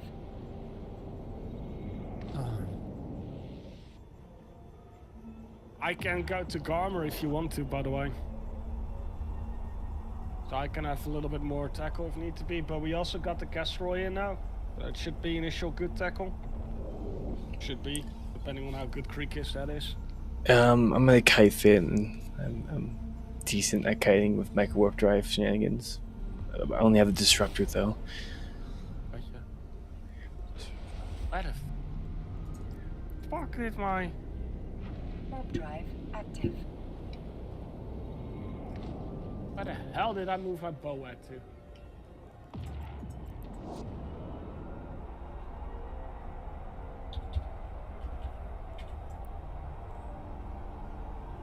Did I trade that to you? Oh yeah, I did. God damn it, docking up the curse, made a fuck up. Traded all the ships to my fucking ult. Damn it. Somebody did something illegal though. The Goonstorm Fat guy. Do we have an the beacon? A pistol beacon? No, he's not here anymore. Warp drive active.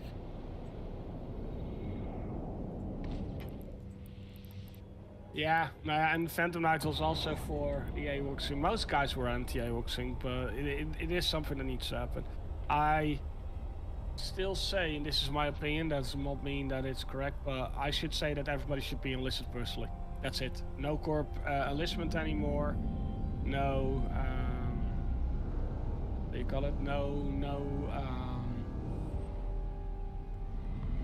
corp enlistment, and you will be kicked out the moment your standings go low. And they should, AWACSing should be at all times like the full minus point. And then I'm not talking about bubbles and that kind of stuff. Bubbles will be the only thing. Yes, I know what you will get then is that bubbles will be used to catch people and then neutral Warp people will drive kill them. active. Yes, that is still an option, but at least you then know there are neutral people in the system. So that will give it away. And at one point you know who is doing that as well, so you can avoid them as well. But the AWACSing needs to stop.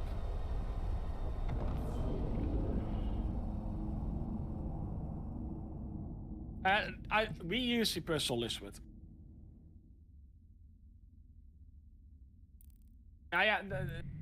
Yes and no, because that still won't take away the massive AWACSing that, for example, Black Rabbits is doing and Dawn's Light. Because they also just shoot each other because of hate and doing that, and they just want to own a system. So what they will do, they will have an ult that doesn't get the payments but just comes in to shoot you. You know, and then they take over the site again. With the main.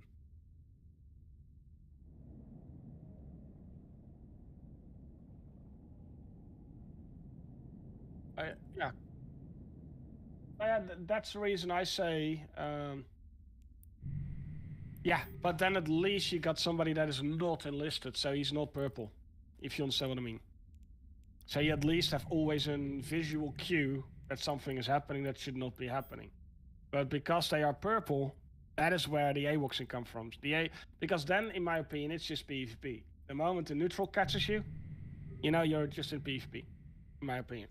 You know, that's the true nature of PvP. But the moment somebody flies under the cloak of purple or blue or whatever else, like a friendly color, and then kills you, that's where my draw line is. Because that means that, yeah, you're flying with somebody you trust, and then all of a sudden he's not trustworthy, you know? That is my opinion, though. Read, I'm change your name though because I'm dyslexic as fuck. But what they also should do every AWOX, yeah, because they should not take AWOXing out of the game. Don't get me wrong, because it's part of EVE, no matter what. But indeed, they should give you a 48-hour no capability of making LP anymore, basically. For 48 hours for every single friendly kill or aggression you do. And that will be then cumulative. So if you do 3 kills in a day, then yeah, you know, there you go. What is it? 6 days out.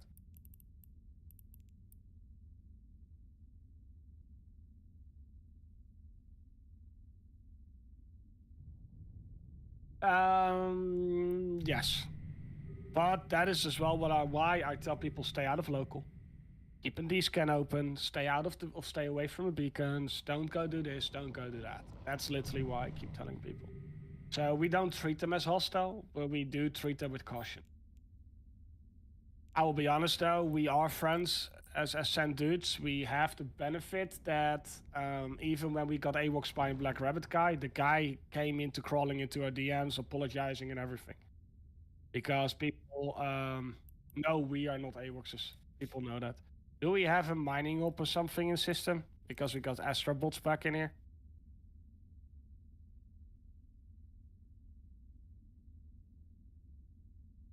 Interesting.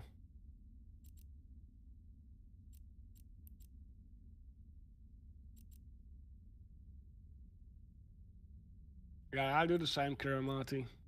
And it's a shame that we have to do that. But that's also where my multi-boxing and side hoarding is coming from, because people are so greedy that they need multiple characters to actually own up. There is an... Oh, there's an ice. Okay. Let me call in some extra backup.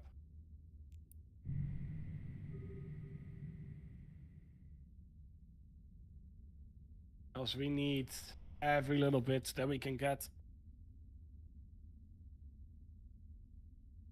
Oh, sorry. Where? What system?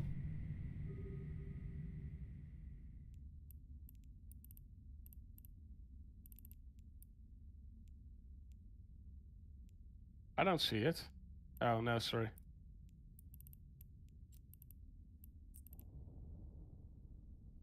Yeah, got a link now. Sorry, I was hoping here because we need every single little site.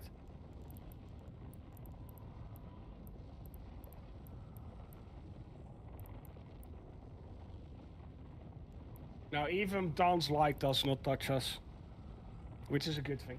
We don't shoot them either. Don't get me wrong. We're like on mutual ground. Like, we don't touch you guys don't touch us. And that's been basically, yeah. I'm not friends with them. We are just on speaking terms, and we don't help them out, but they don't help us out. We just, you do your thing, we do our thing. And we have that understanding, I believe, with most of the faction by now, except for Guri Hunters and a few other smaller groups that just AWOX because they want AWOX. There are so many people that just AWOX to AWOX, you know? Yeah, it's ridiculous.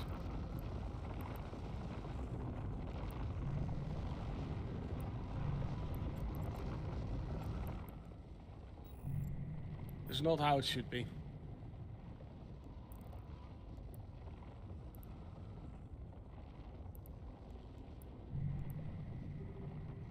Yeah. And that is also fine, because like I said, AWOXing is part of the game.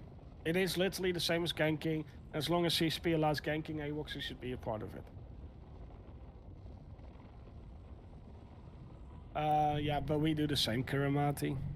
They see it as elite when they just set up a win for themselves. We do the same, bro. Do we actually not fight these guys knowing that we have about 60 to 80% win chance? But we give them a chance to defeat us, true. Give me one moment though.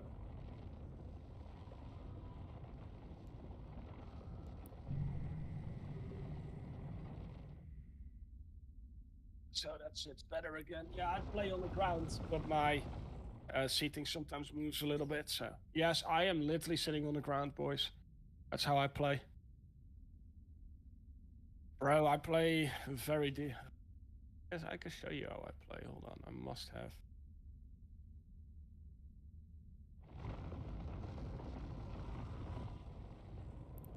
Must be a picture somewhere of my setup here.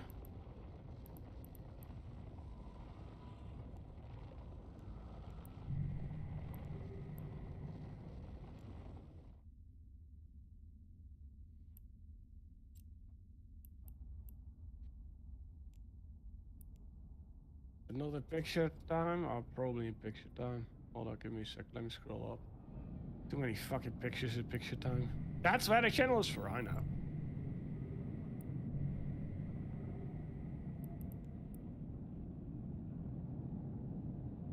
Yeah, putting it to local public dudes chat. That's literally how I play, and I sit on the ground. I'm not kidding. I like that the best because HDHD, you know. Definitely, bro.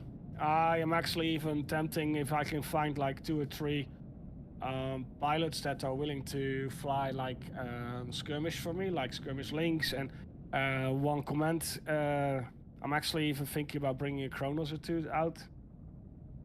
You know, like have a proper 4 or 5 man fleet with low-key backup analogy.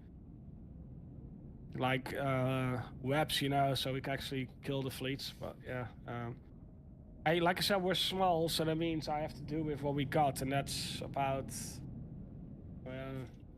depending a little bit on time zones and then what's going on in the world, you know. The biggest fleets we can muster right now is about 6 people, which is actually perfect because it means we got time for everybody.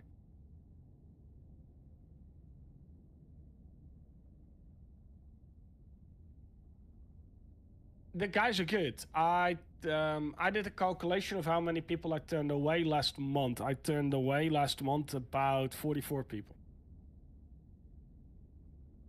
Because I go quality. I'm building a group that is semi-hardcore, if that makes sense. Like, yes, when we're here, we're fully committed, we're fully going for it. But I'm not going to ask people to be here every Friday. I'm not going to ask people here to be every Saturday, and so and so and so on. You know, they are here as long as they're here, and as long as they're happy, that is all good, you know? Yeah, and okay, if you go away for a longer time, I want to know, because I still expect you to log in basically weekly, you know, and have some fun with the boys. But if you're going away for a longer time, then I want to know, because hey, yes, we clean up the system about every 3 months, give or take. Yeah, let me go, by the way, back into my stork, though. Yeah, no, that's what we do, you know, and then that's important for me. And I train guys that go fly in the ATs, for example. We also get people sorted. Now, we got, for example, a pilot like Rosa. Rosa went from 50 losses and 10 kills to over 1,000 kills. I actually don't know how much she has right now, though. Let me check real quick. Oh yeah, he did that in a few months' time by just me pushing the pilot, basically, going like, "Hey, you're making fuck ups. Do this better," and doing that, you know, because I'm a cunt. I'm a real cunt when it comes to things like that. Yeah, and definitely, and then too many babysitting. That's what I'm getting crazy. Rosa now has 1,400 or 1,500 kills and only 350 losses and 80% efficiency. That's what I like. That's what I like to see. The guy can come online, do his own things, but the downside of Rosa is he now needs to learn to operate in a fleet. Oh yeah, bro, we've been doing that all days, but every time I come online, you're actually logging off, Kiramati, so.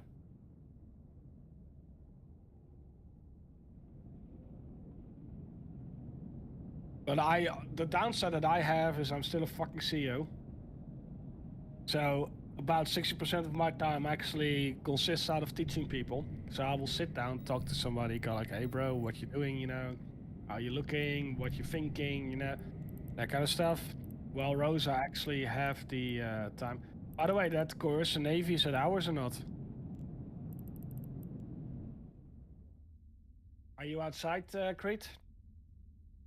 Okay, give me a second. Let me come to you, and then yeah, let's go grab. Give it a moment, bro. Give it a moment. Let me have a correct look, and then we go in together. But I think it's friendly though. Oh, you're a little bit far away, You bro. cannot walk What the there, hell are you because doing natural there? phenomena are I thought you were disrupting the ship. 1,500 meters. No, you're 1,500 kilometers. Warp drive active. Yeah.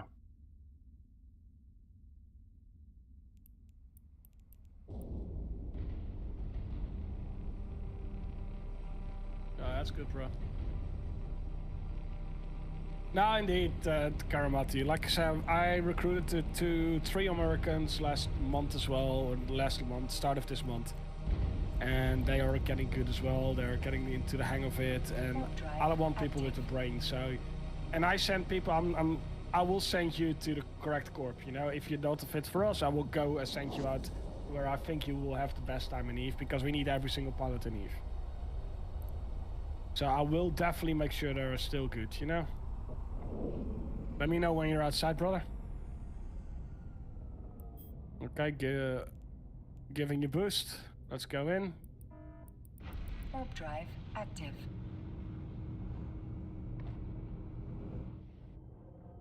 Yeah, my time zones are better now since I'm living together. Think he's friendlier, bro. Yeah, he is.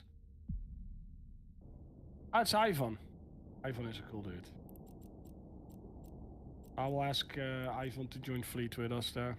Because Ivan has been showing to be... active. A few weeks ago, or a few days ago, we had a fight, and Ivan literally was the guy that stayed with me.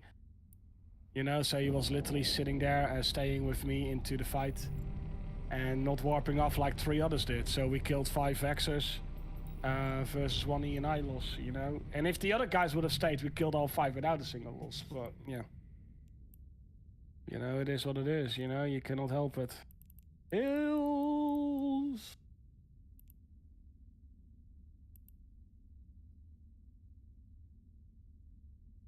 Anything there? No, that is, I think the Gila is either Kiramati or it's Crush. Yeah. Yeah, Kiramati has a very nice fitting for the Gila though. He's been... are you implanted on the Gila or not, bro? High grades, mid grades? Oh, just mids.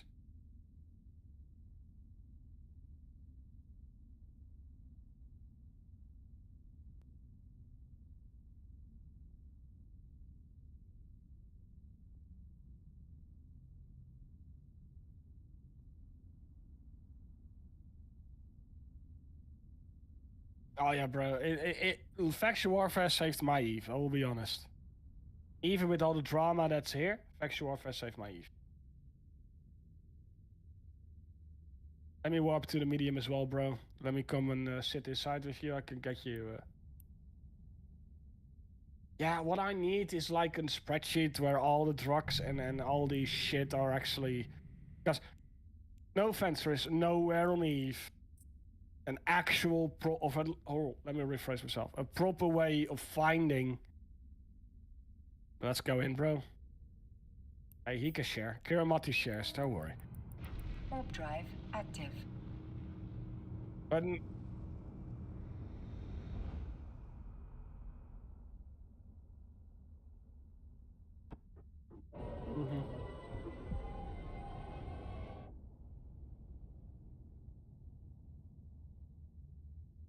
It's that's why we have to... Yeah, but bro, then just pay the guy back. If you steal some ISK, you know, pay him 1,000 ISK per LP back of what you got. You know, so if you got 17K, pay him 17 mil and go like, hey bro, sorry. And you solve the fucking issue, you know, come on.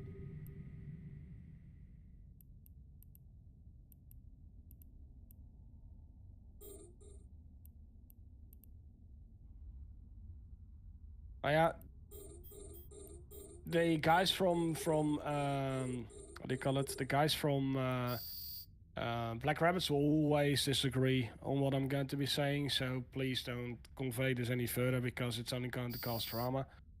But they literally made the dance light issue themselves as well by seagulling the Chinese like from the start.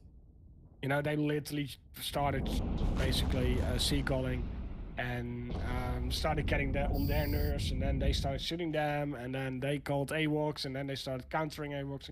So the only thing that's happening is the pot blames the kettle blames the pot, or whatever you wanna, however you wanna call it, you know, and that's not my goal. My guys have a no, how do you call it? They have a no AWACS policy. They are bound to fly cheap. If you fly expensive, you get AWACS, that's your own fucking issue. Yeah, if you're flying cheaper, like let's say 50 to 100 mil, I will pay them back out of my own freaking pocket, you know, and be done with it. Because the moment you start countering AWACSing and the moment you start shooting back, in their brain, you give them just a reason that they're justified of what they're doing. And it is stupid. It is stupid. It literally is stupid. And I'm not kidding. It's stupid that they are then justified to shoot you back. Fuck off. Yeah, nobody's justified to shoot friendlies, but it is what they have in their brain.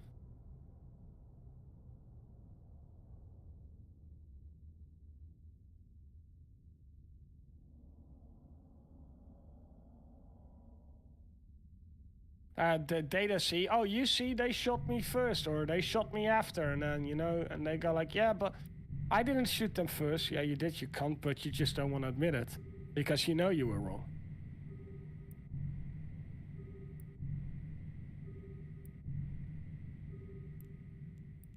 Yeah, what are those? Yeah, definitely.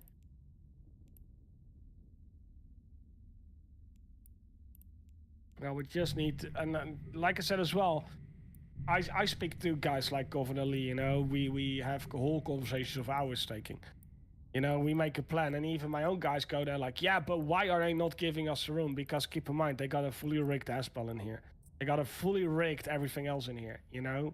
They are fully set up, and they don't want that to lose, because the pirates are so fucking stupid, yeah, that they keep shooting structures. So the moment they stop shooting structures, or they will go like, hey, we are only bringing, let's say, Onomon, Piak, and then Alanoia to level 3, so we can go and roll it into fucking Literia.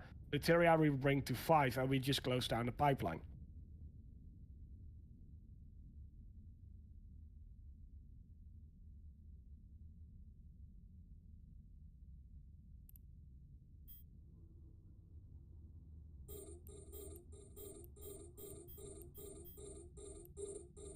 You know, and that's where I think, you know, if we would play smart, we can go 2 jumps away from Cheetah with a level 5 system.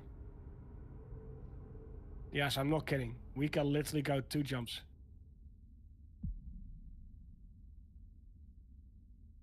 That's Ivan. Ivan is cool. And Ivan would stick for the fight as well. I don't know if I actually gave Ivan actually our...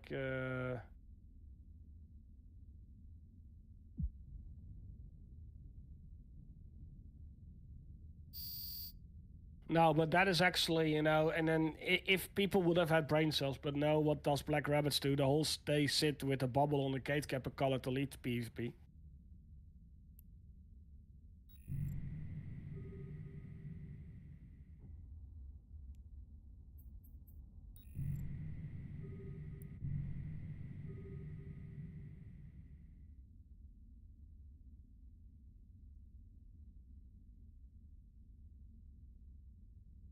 Oh yeah, no, bro, they have some, like Ronat, you know, your Ronat used to be a very, very, very, very, very cool dude, you know, but, yeah, and he also not takes all the fights anymore, and, because the moment, yeah, we could have used more.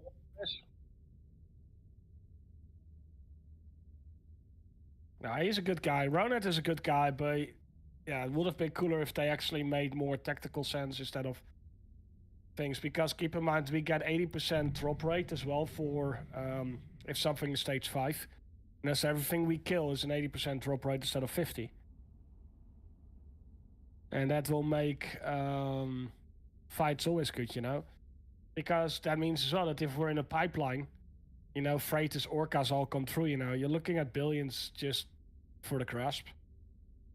Last time we had assisted to level 5 high sec. The Alliance, we were the only ones actually gate camping the high sec because nobody else cared apparently. We killed 17 billion in a day. Yeah, and that was just the ships. That was not the drop rate. That was just the ship hull counted total. Yeah, I think everybody made about 5 billion that day.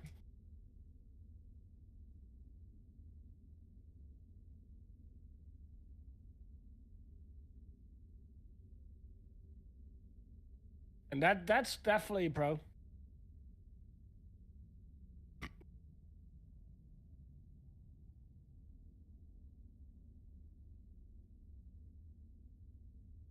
And then that's what we should be doing. We should literally not go after structures, leave structures alone. And the reason I keep saying that is those structures actually create the base for a lot of new bros to actually keep playing this game. If you understand what I mean.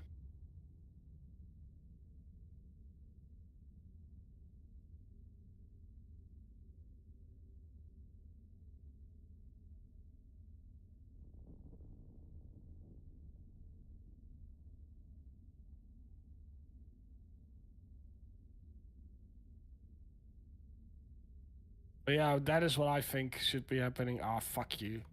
Of course. 50 seconds on the clock.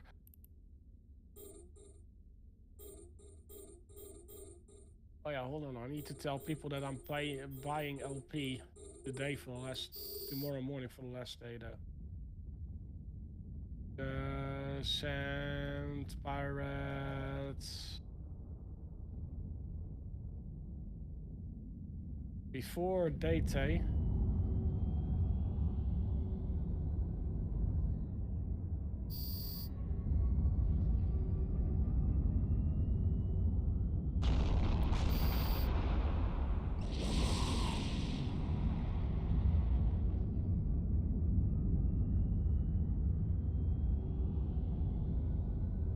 Oh, hold on. Let me put before downtime. We'll put in encounter though. Eve timestamp generator.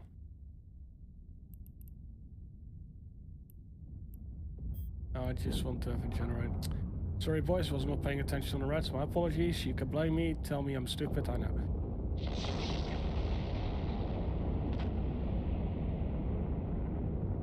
Ah, not Eve timestamp Discord, brother. You know you play too much fucking Eve where you start putting everything. I told, and I'm not kidding you, I told a colleague a few weeks ago, and I'm not fucking kidding you. I told him, like, hey bro, just put yourself back to your room.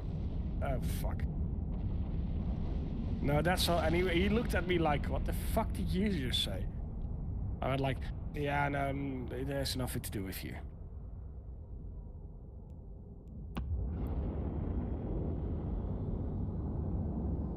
It's just me being stupid, you know, you play too much Eve.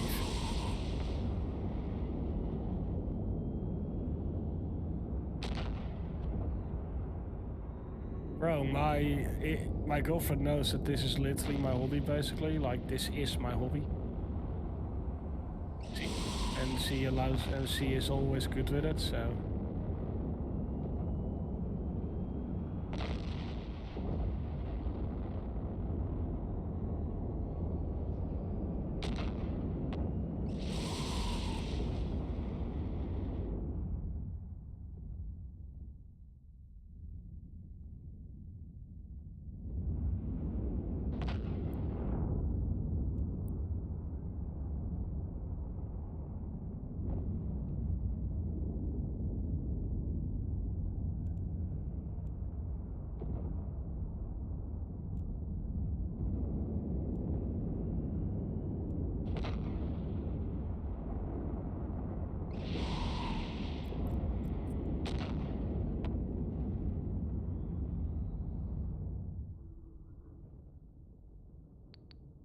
Missiles are heading, our boys.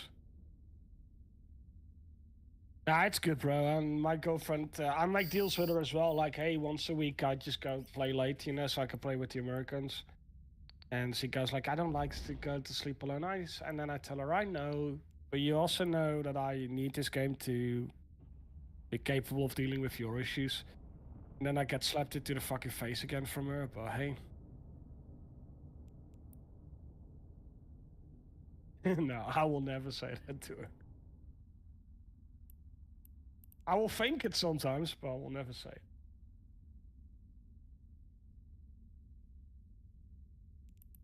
My girlfriend is cool. Yay! We shared 11,000 LP.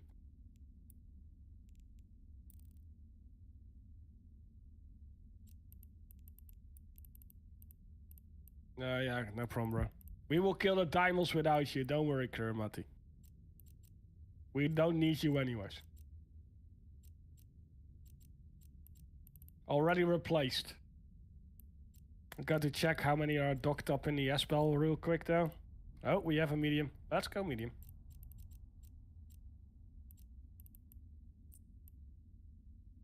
Warp drive active. We have triple. Oh, we have one Kenshin in system though. It's a 5 though, so. But still, let's go in.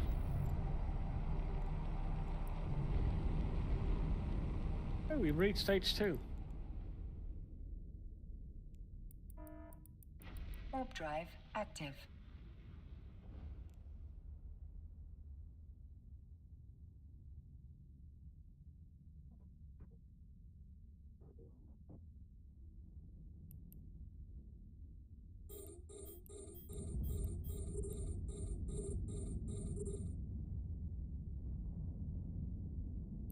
I'm on this guy first, by the way.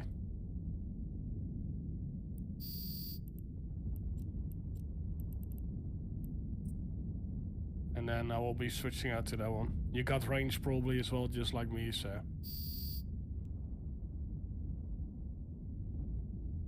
Nice. So that one is primary now. After that one I will pick up that one.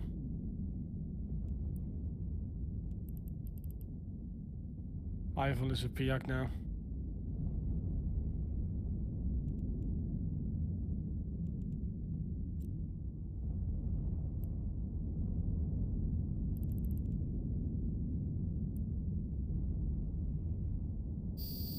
Too bad I got to work tomorrow already. That is the downside of my work. 2 weeks on, 2 weeks off. So I'm not playing for 2 weeks.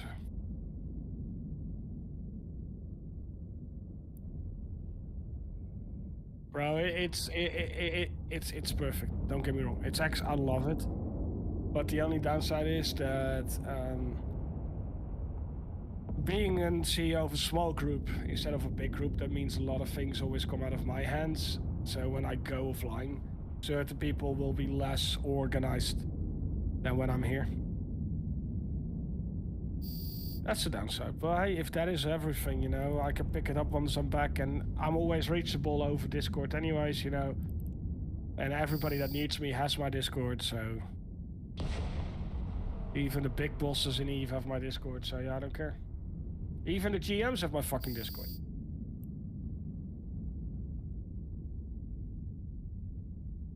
Actually, that was funny. Bjorn B came on his Discord alt in here. And I needed to kick him because he was getting a little bit, how do you say it nicely? Too friendly with certain words that we don't want to see around here. He got all worked up again. He got all worked up again against somebody blaming CSP for some shit. So I asked him, like, maybe better not to interfere in that. You work for them now.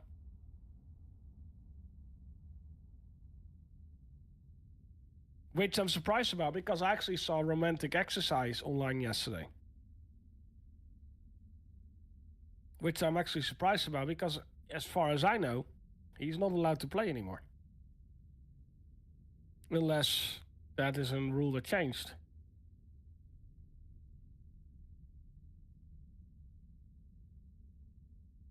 That is Bjorn B.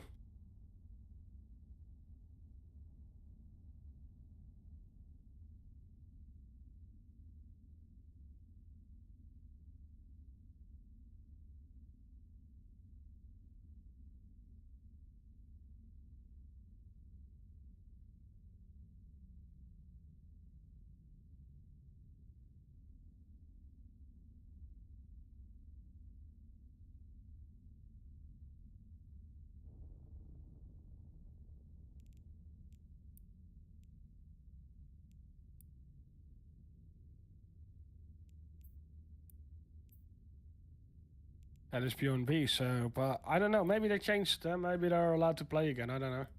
Or maybe they're playing certain circumstances. But I know after a lot of bullshit, this is now first, by the way. Secondary is going to be called now. And let's call out number 3 as well. And you know what? If we're busy at it, let's do number 4. And you know what? We cannot forget number 5 then.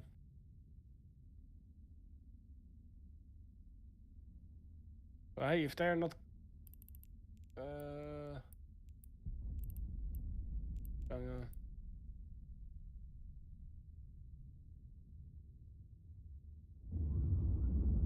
Sorry.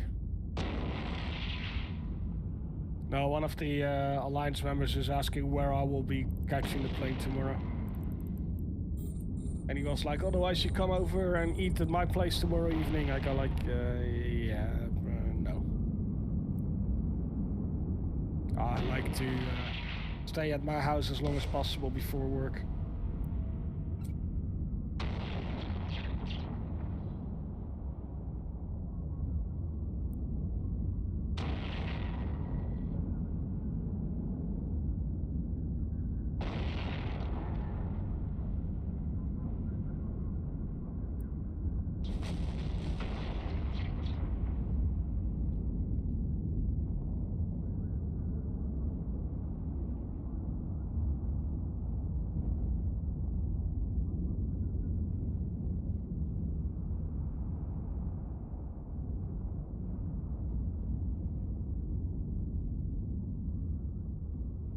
Oh, sorry, it was not shooting. My apologies. I'm shooting now.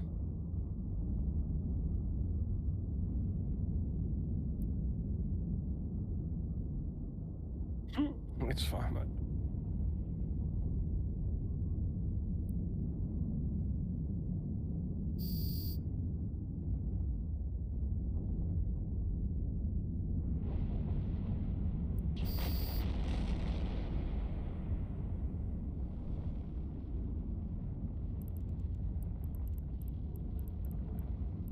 And here we go. Pop!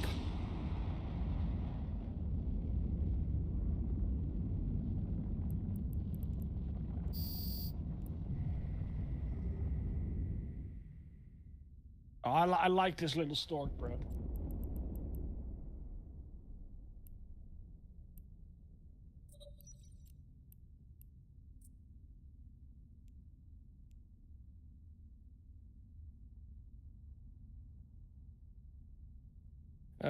Yeah, it is double shield.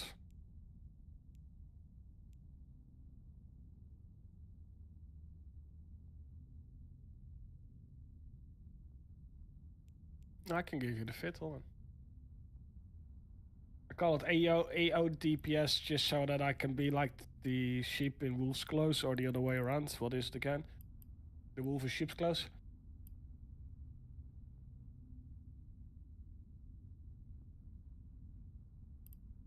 You know what? If nobody else comes in for this one, then let me grab my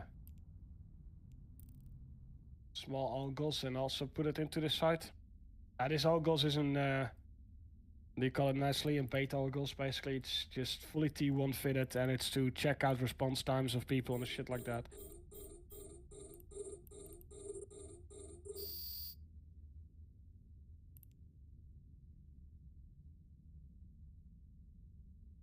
Going for that one first. Then that one. And number 3, number 4, number 5.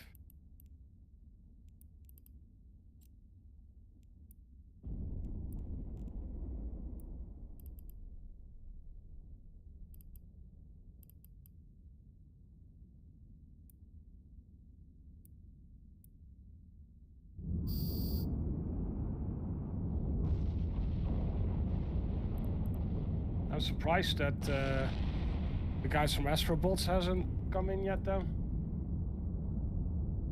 With like a whole bunch. But on the other hand though, I did try and help him kill the diamonds today, so maybe he's being a little bit nice.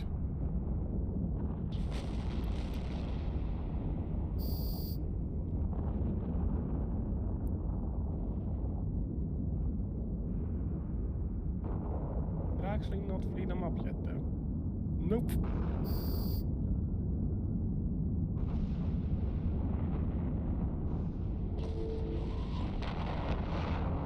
But yeah, Creek, I will be honest though, I think they're afraid of you. Since you are here, they're not showing up anymore. Hey bro, maybe you're one of those very fancy casseroles.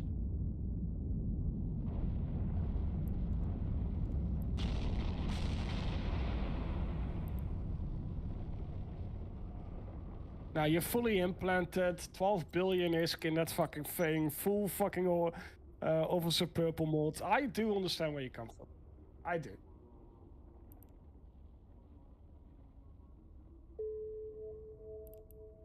Downtime.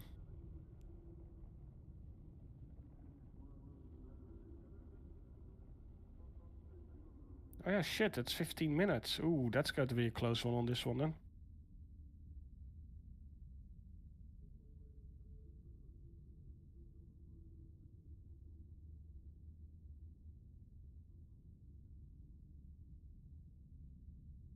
Yeah, we will see. I'm still going to try.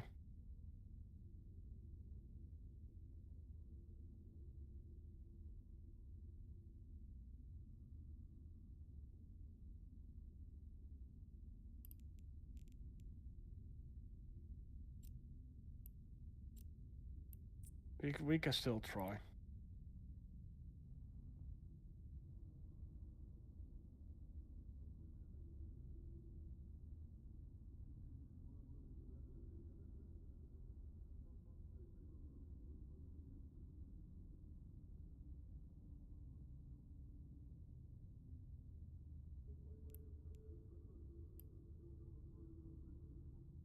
We can still try. We can still try.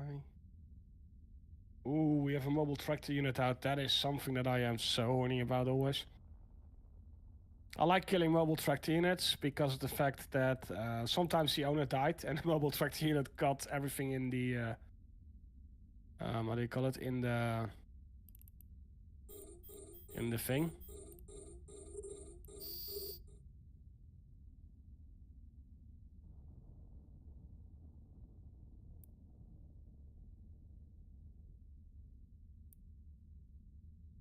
Okay, let me broadcast everything.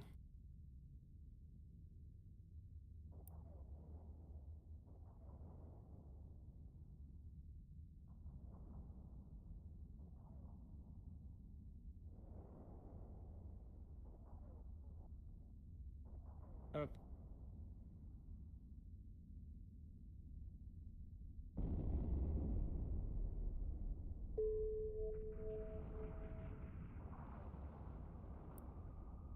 And now 13 minutes. Oh no, yeah, depending, we could make it.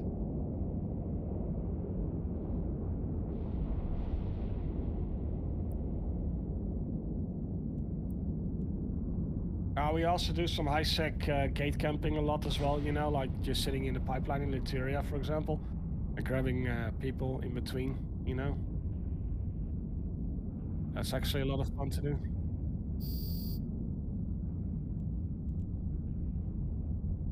No, not ganking. We don't gank. We literally kill people.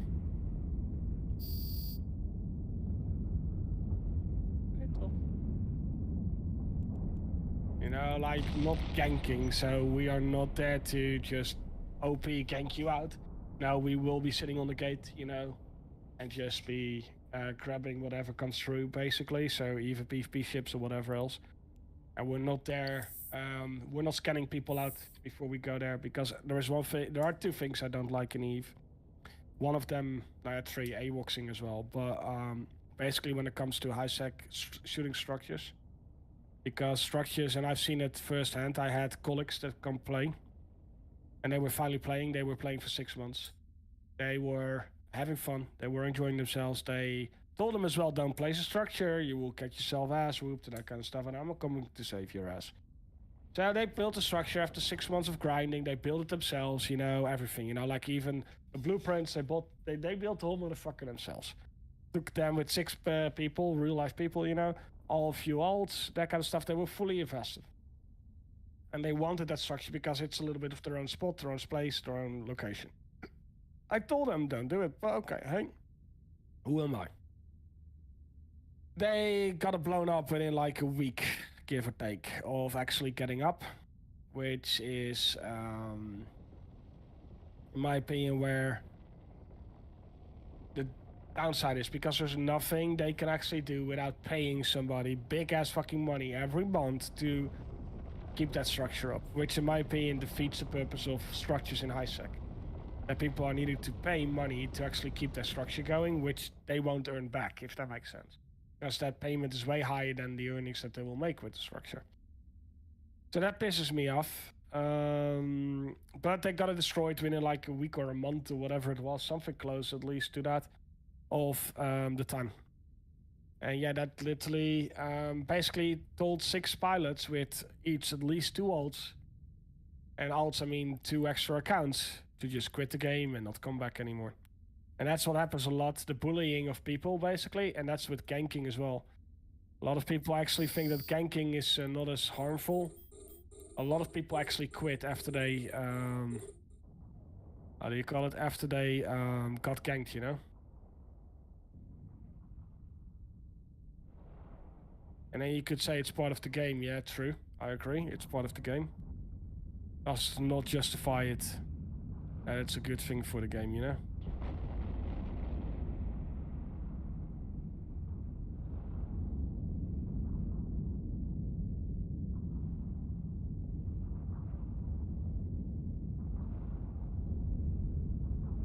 Yeah. Yeah, let the high seckers do what they want. And Wardex, I'm okay with Wardex, but Wardex should be not because you can grab one guy, you know, if that makes sense. A Wardex should be there because of the fact that you want to own that space. You want to fly there. You want to do something. You want to use it. You know what I mean? And not because a group of 200 people can just come in and steal your core. Those cores were the worst idea ever, if you ask me. The cores in structures, you need the core and the core will always drop. A core has 100% drop. So people say, yeah, because of the cores, that's why I'm destroying structures. 7 minutes. No, it's going to be too tight because we got at least 4 more waves, I guess. It's going to be stuck on 1 minute.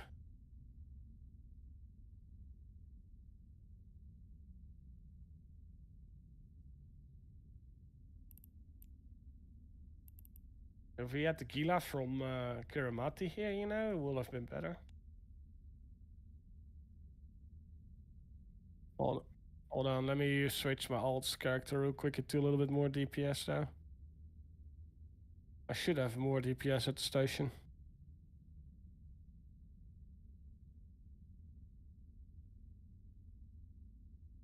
Since we're in between waves, we can do it there.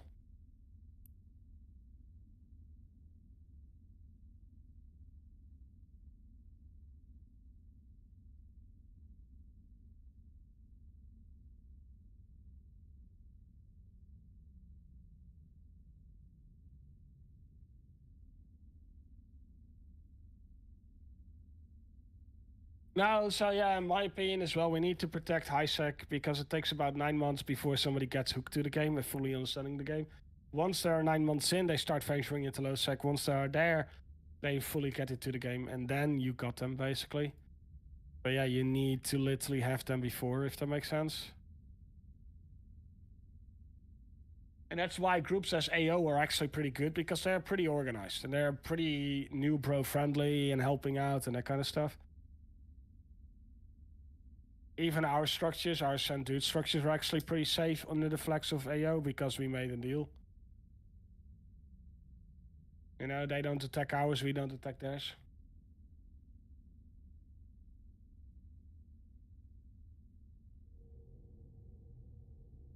I'm coming in with the cursor, bro. Should be a little bit more firepowers.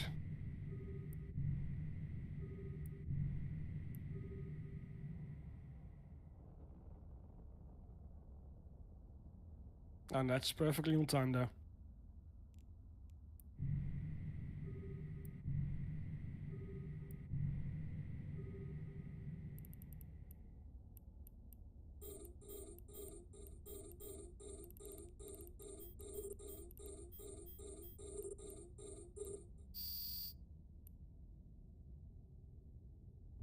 Sliding in now. Number 2. Number 3.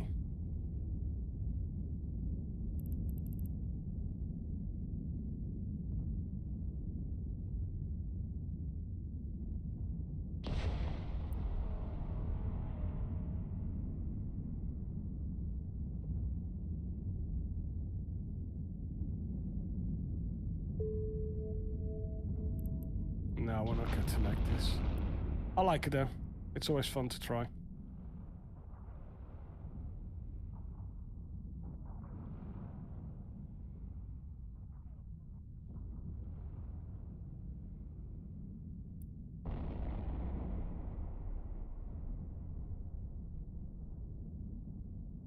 We need to get them off the field anyways. Disruption shit. We were close.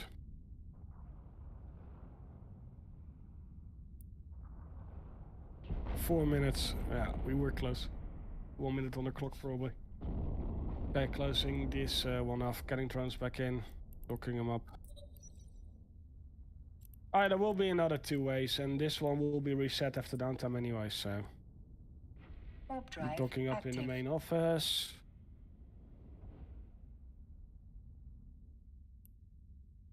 And that's fine, bro. That's fine. I will be here tomorrow morning before downtime. After downtime, I'm off to work, so you won't see me for 2 weeks at least.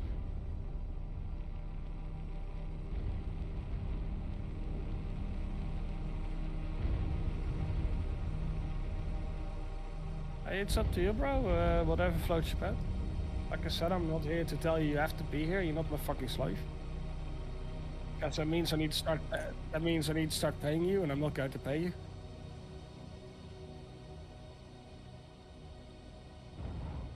Yeah, no problem, bro. Have fun. We'll see you later.